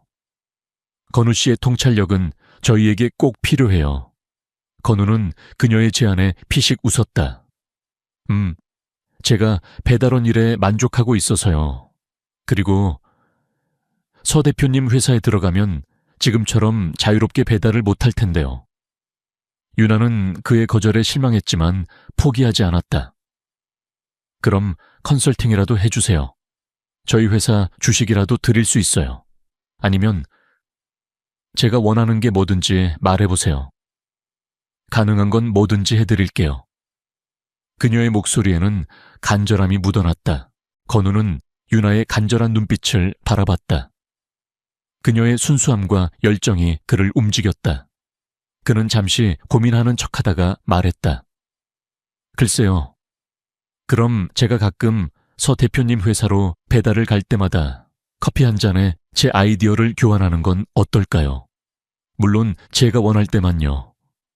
유나는 그의 제안에 눈을 반짝였다. 정말요, 그렇게만 해주신다면 정말 감사하죠. 건우는 만족스러운 미소를 지었다. 그는 그녀가 이 게임에 기꺼이 뛰어들 준비가 되어 있음을 확인했다. 그때부터 유나와 건우의 비밀스러운 만남이 시작되었다. 유나는 수시로 달려라 배달 앱을 통해 건우를 호출했고, 건우는 예상치 못한 시간에 새벽별 테크 사무실에 나타났다. 그는 늘 배달원 유니폼을 입고 있었고, 유나는 그에게 커피 한 잔을 내어주며 회사 상황에 대해 이야기했다. 건우는 무심한 듯 던지는 한두 마디 조언으로 윤에게 끊임없이 새로운 영감을 주었다. 예를 들어 유나가 앱의 기능 확장에 대해 고민할 때 건우는 단순히 기능만 늘리지 말고 사용자 커뮤니티를 활성화해서 서로의 성장을 독려하게 해보는 건 어떨까요? 사람들은 함께 성장하는 데서 더 큰 기쁨을 느끼거든요. 라고 조언했다. 유나는 즉시 앱 내에 스터디 그룹 기능과 멘토링 시스템을 도입했고, 이는 사용자 이탈률 감소에 큰 영향을 미쳤다. 또 다른 날 유나가 대기업의 공세에 주춤할 때 건우는 규모의 싸움에서는 이길 수 없습니다. 하지만 그들이 놓치고 있는 틈새 시장을 공략해야 합니다. 예를 들어 특정 연령층이나 특정 직업군만을 위한 전문화된 학습 콘텐츠를 제공하는 거죠. 라는 아이디어를 던졌다. 유나는 즉시 50대 이상 시니어들을 위한 디지털 문해 교육 콘텐츠 개발에 착수했고, 이는 새로운 시장을 개척하는 계기가 되었다. 유나는 건우의 조언이 단순한 배달원의 직감이라고 보기에는 너무나도 정확하고 전략적이라는 것을 매 순간 느꼈다. 그는 마치 회사의 모든 상황을 꿰뚫고 있는 듯 했다. 그녀는 그의 정체를 파고들고 싶었지만 그의 표정에서는 언제나 미묘한 선이 느껴졌다. 그 선을 넘어서면 그가 영영 사라질 것 같은 불안감이 그녀를 억눌렀다. 그래서 그녀는 조심스럽게 하지만 끈질기게 그를 탐색했다. 건우는 유나의 이러한 행동들을 즐겼다. 그는 자신이 던지는 작은 파문이 그녀의 회사에, 그리고 그녀 자신에게 어떤 변화를 가져오는지 지켜보는 것이 흥미로웠다. 그는 그녀의 열정과 잠재력을 보았고 그녀를 시험하고 싶었다. 그녀가 진정으로 위대한 CEO로 성장할 수 있는 자질을 가지고 있는지. 그는 그녀가 자신을 간절히 필요로 한다는 것을 알았지만 쉽사리 자신의 정체를 드러내지 않았다. 이 쥐와 고양이의 게임은 그에게 새로운 활력이 되었고 그가 잊고 있던 삶의 재미를 일깨워 주었다. 하지만 건우의 마음속에는 단순한 게임을 넘어선 감정이 싹트기 시작했다. 그녀의 진심, 어린 감사함, 그녀의 끈기, 그리고 무엇보다 밤샘 작업으로 지쳐 있으면서도 눈빛만은 초롱초롱 빛나는 그녀의 모습에 그는 점차 이끌렸다. 그는 그녀의 성공을 진심으로 응원하게 되었고 그녀가 직면한 어려움들을 자신의 문제처럼 느끼기 시작했다. 이들의 관계는 회사 안팎에서 미묘한 소문으로 퍼져나갔다.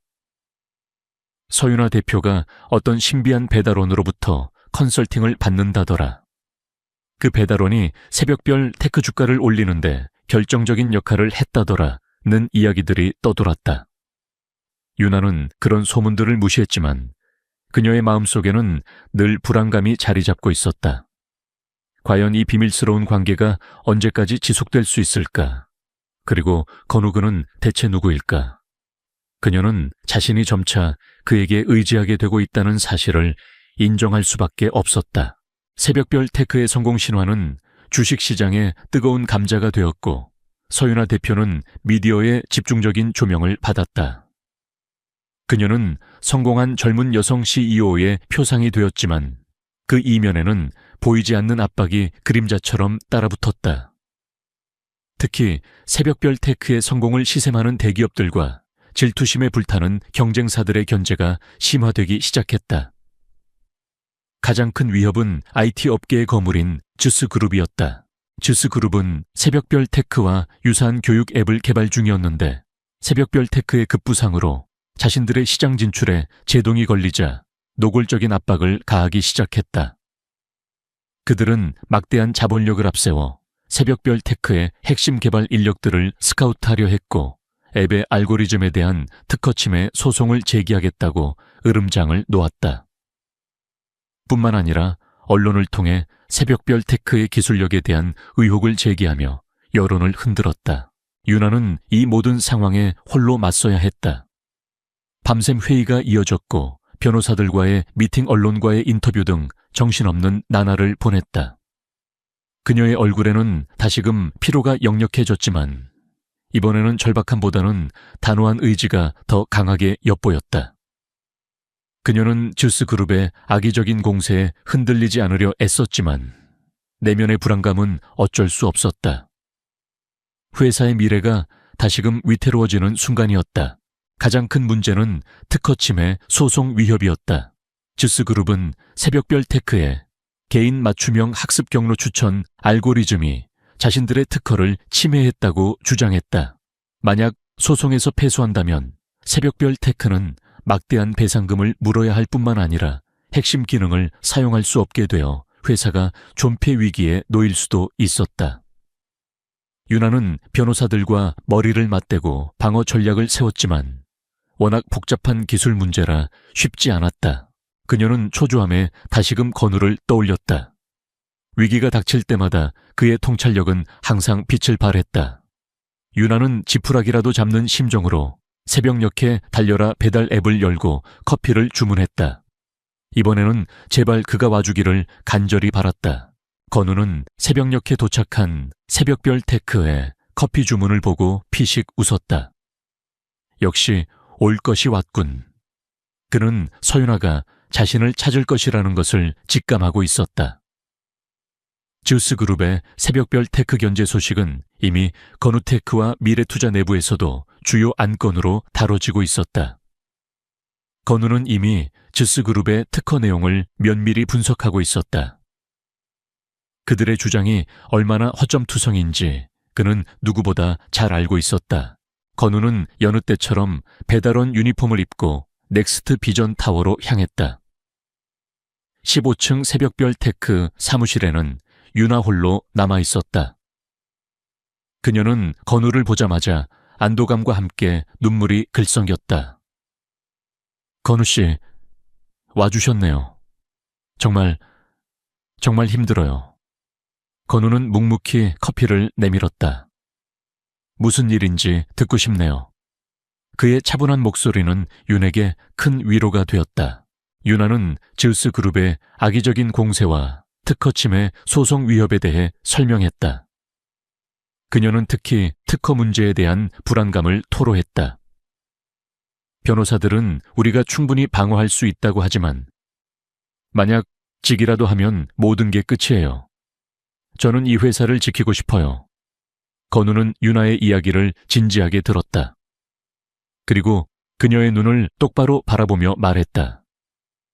주스그룹의 특허 침해 주장은 터무니없습니다. 그들의 특허는 단순히 학습 데이터 처리 방식에 대한 것이지 서 대표님 회사의 핵심인 개인 맞춤형 학습 경로 추천 알고리즘과는 전혀 다릅니다.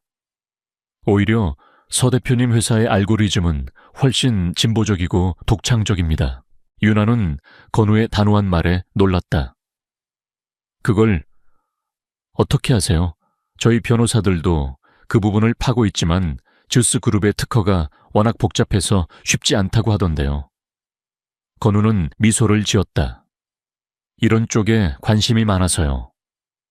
주스그룹의 특허 내용을 여러 번 읽어봤습니다. 문제는 그들이 자신들의 특허를 교묘하게 해석해서 서 대표님 회사를 압박하고 있다는 겁니다. 특허 소송은 기술적인 싸움이기도 하지만 결국은 법리 해석과 전략 싸움입니다. 그는 잠시 생각하다가 덧붙였다. 주스그룹의 특허를 완전히 무효화시킬 수 있는 방법도 있습니다. 그들이 특허를 출원하기 전에 이미 유사한 기술이 공개된 사례를 찾아내면 됩니다. 그런 선행 기술을 발견하면 그들의 특허는 무효가 됩니다. 유나의 눈이 휘둥그레졌다. 선행 기술. 그녀는 변호사들과 이 문제를 논의했을 때 그들 역시 이 부분을 언급했지만 워낙 방대한 자료를 찾아야 하는 일이라 포기 상태였다. 그런데 건우는 마치 이미 모든 것을 알고 있는 것처럼 말했다. 건우 씨, 혹시 그런 선행 기술에 대해 알고 계신가요? 유나는 조심스럽게 물었다. 건우는 고개를 끄덕였다. 네, 몇 가지 사례를 알고 있습니다. 예를 들어 2010년 유럽의 한 연구기관에서 발표한 논문에서 대표님 회사 알고리즘과 매우 유사한 개념이 제시되어 있습니다. 그리고 2012년 미국의 한 대학에서 개발한 오픈소스 프로젝트에도 비슷한 기술이 적용된 사례가 있습니다. 그는 즉석에서 논문 제목과 연구기관의 이름을 정확히 언급했다. 유나는 그의 말을 받아 적으며 손이 떨렸다. 이것은 단순한 조언을 넘어선 구체적인 증거였다. 제가 그 자료들을 어떻게 찾을 수 있을까요? 유나가 다급하게 물었다. 건우는 옅은 미소를 지었다. 제가 메일로 관련 자료들을 보내드리겠습니다. 서 대표님, 메일 주소를 알려주세요. 유나는 망설임 없이 자신의 개인 이메일 주소를 알려주었다. 건우는 그녀의 메일 주소를 자신의 스마트폰에 입력하는 척했다. 그리고 또 하나 조언을 드리자면 즈스그룹은 서 대표님 회사의 인력들을 스카우트하려 할 겁니다. 내부 단속을 철저히 하셔야 합니다. 특히 핵심 개발자들에게는 합당한 보상과 함께 회사가 그들을 얼마나 소중히 여기는지 보여주어야 합니다. 건우는 진지하게 말했다. 유나는 건우의 말을 들으며 그가 단순히 배달원이 아님을 다시 한번 확신했다. 그는 마치 대기업의 전략팀장이나 변호사처럼 냉철하게 상황을 분석하고 있었다. 그녀는 그에게 감사 인사를 전하고 그의 정체에 대해 다시금 물어보고 싶었지만 건우는 이미 몸을 돌려 사무실 문을 향하고 있었다. 메일 꼭 보내주실 거죠? 유나가 간절하게 외쳤다. 건우는 뒤돌아보지 않고 손을 흔들며 말했다. 네. 그리고 문이 닫혔다. 건우는 오토바이를 타고 집으로 돌아오는 길에 자신의 노트북을 열어 윤에게 약속했던 자료들을 정리했다. 그는 이미 오래전부터 즈스그룹의 특허를 분석하고 있었고 그들의 약점을 파악하고 있었다. 그들에게 이 자료들을 넘겨주는 것은 사실상 그가 직접 소송에 개입하는 것이나 다름없었다. 하지만 그는 유나의 절박한 눈빛을 외면할 수 없었다. 그녀의 열정과 용기를 지켜주고 싶었다. 그는 잠시 망설였다. 자신의 정체가 탄로날 위험을 감수할 가치가 있는 일인가? 그는 자신이 유건우라는 갑옷을 벗고 건우라는 이름의 배달원으로 살면서 느꼈던 자유와 새로운 삶의 의미를 되새겼다.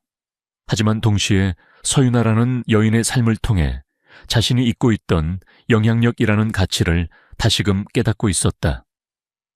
단순한 돈벌이를 넘어 누군가의 삶을 긍정적으로 변화시키는 것. 그것이야말로 그가 진정으로 원했던 것이었다. 그날 밤 유나의 이메일 화면은 건우가 보낸 메일 한 통이 도착했다. 첨부된 파일에는 그가 언급했던 모든 논문과 자료들의 링크가 정리되어 있었다. 유나는 밤새도록 그 자료들을 검토했고 희망의 빛을 보았다. 그녀는 즉시 변호사들에게 연락했고 그들은 건우가 제공한 자료들을 바탕으로 즈스그룹의 특허 소송에 대한 반박 논리를 더욱 강화할 수 있었다. 이 위기를 통해 유나는 한층 더 강해졌다.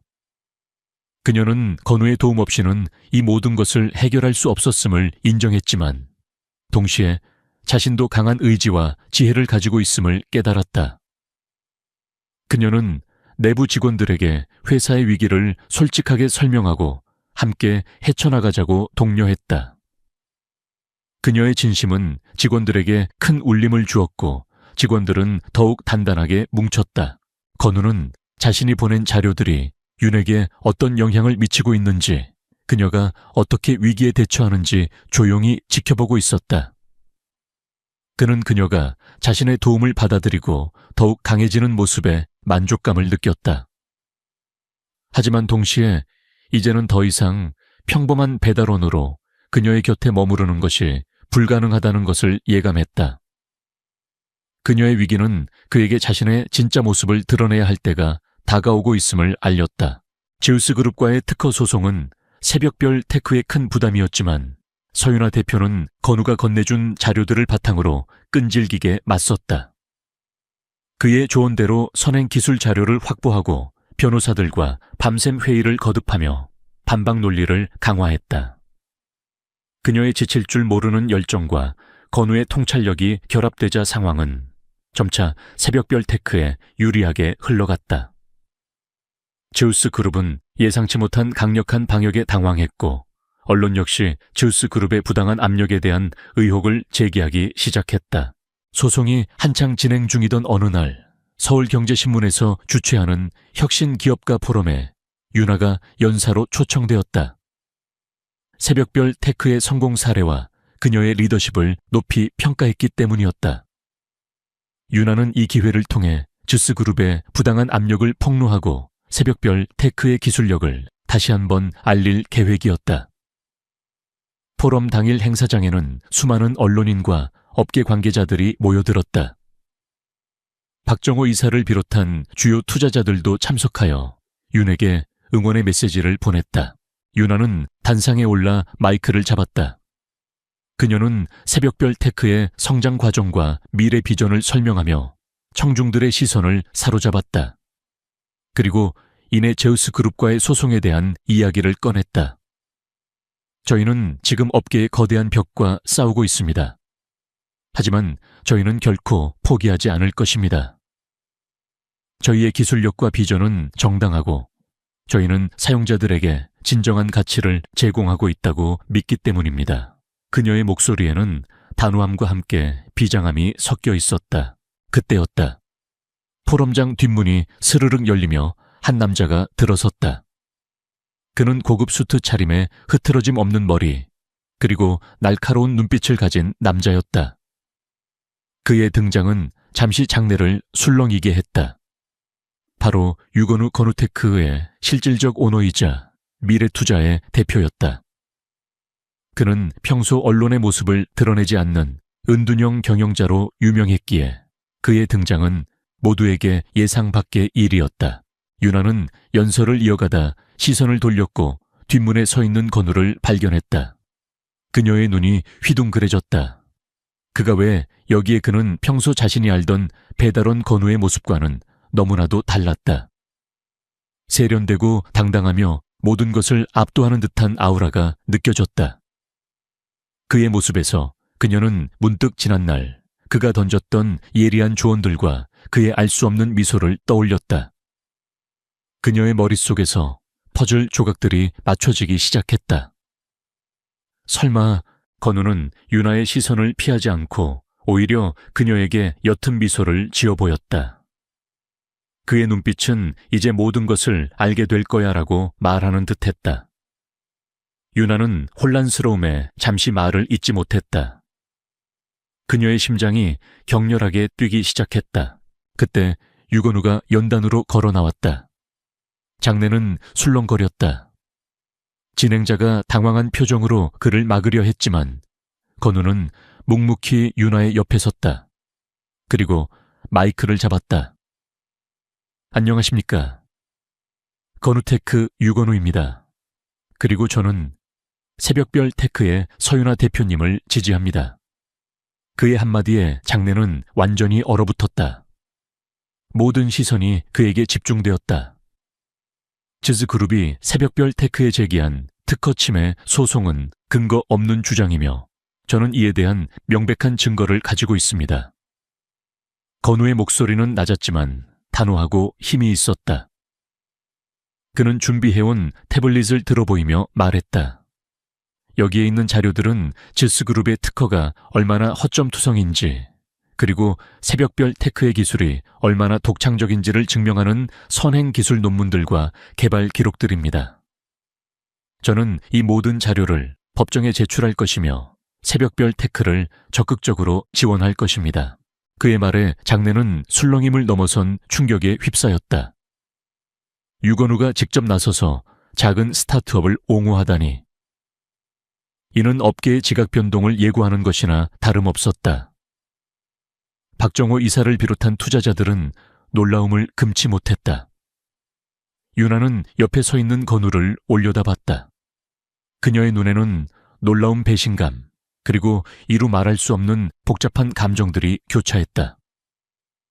평범한 배달원이라고 말했던 그가 사실은 한국 IT 업계를 좌지우지하는 거물이었다니. 그녀는 배신감을 느꼈지만 동시에 그가 자신을 지키기 위해 이 자리에 직접 나타났다는 사실에 가슴 한구석이 뜨거워졌다.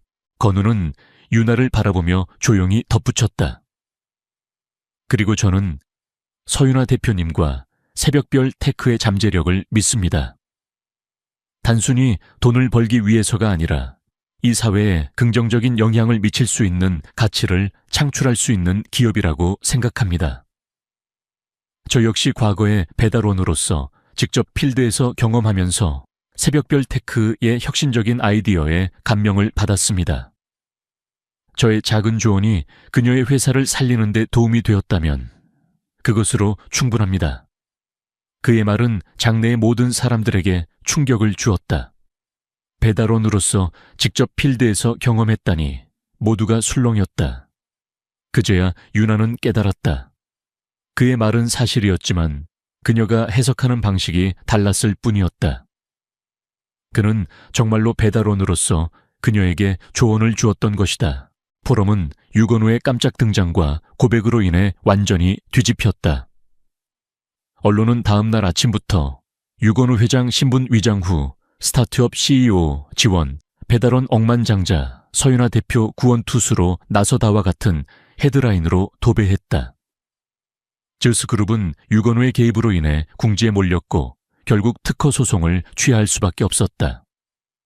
새벽별 테크는 다시 한번 위기를 극복하고 더욱 단단해졌다.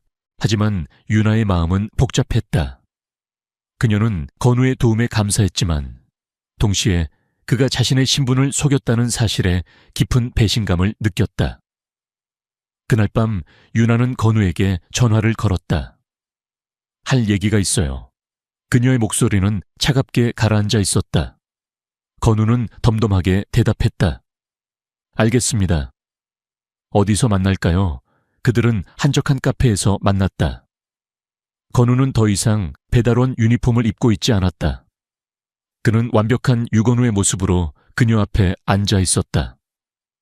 왜 저한테 숨기셨어요? 왜 저를 속이셨어요? 윤아는 눈물을 애써 참으며 물었다. 건우는 진심을 담아 말했다. 숨기려던 건 아니었습니다.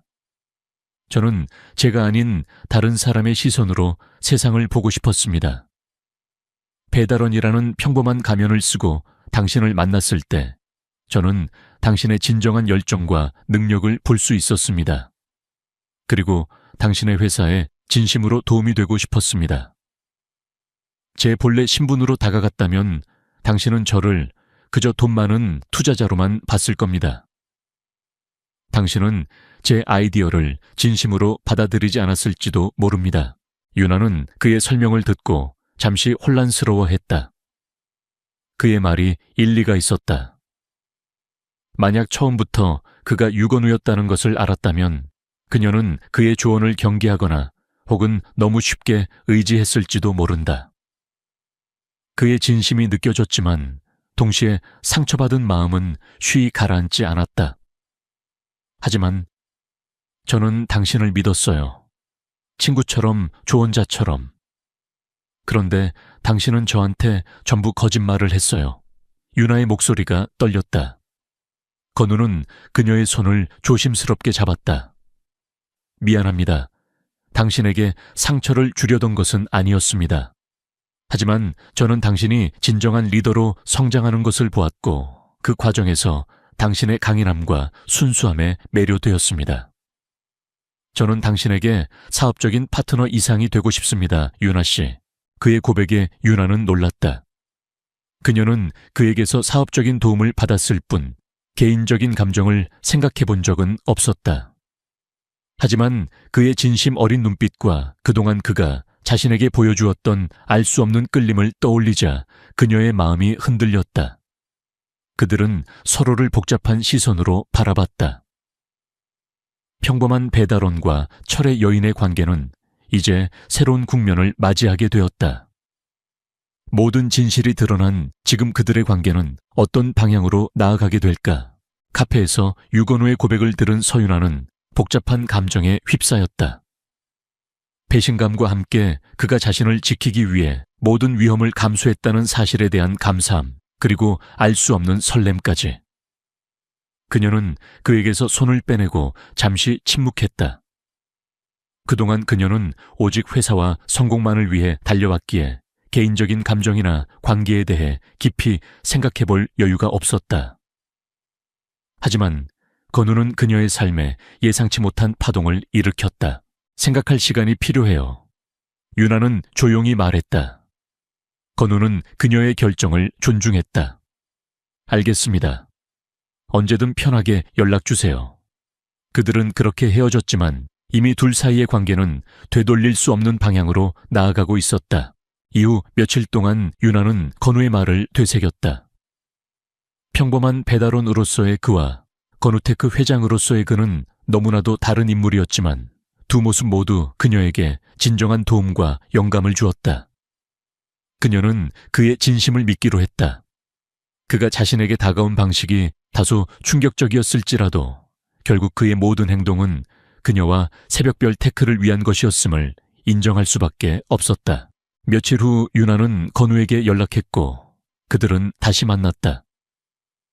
이번에는 더 이상 숨김없이 오직 유건우와 서윤아로서 마주했다.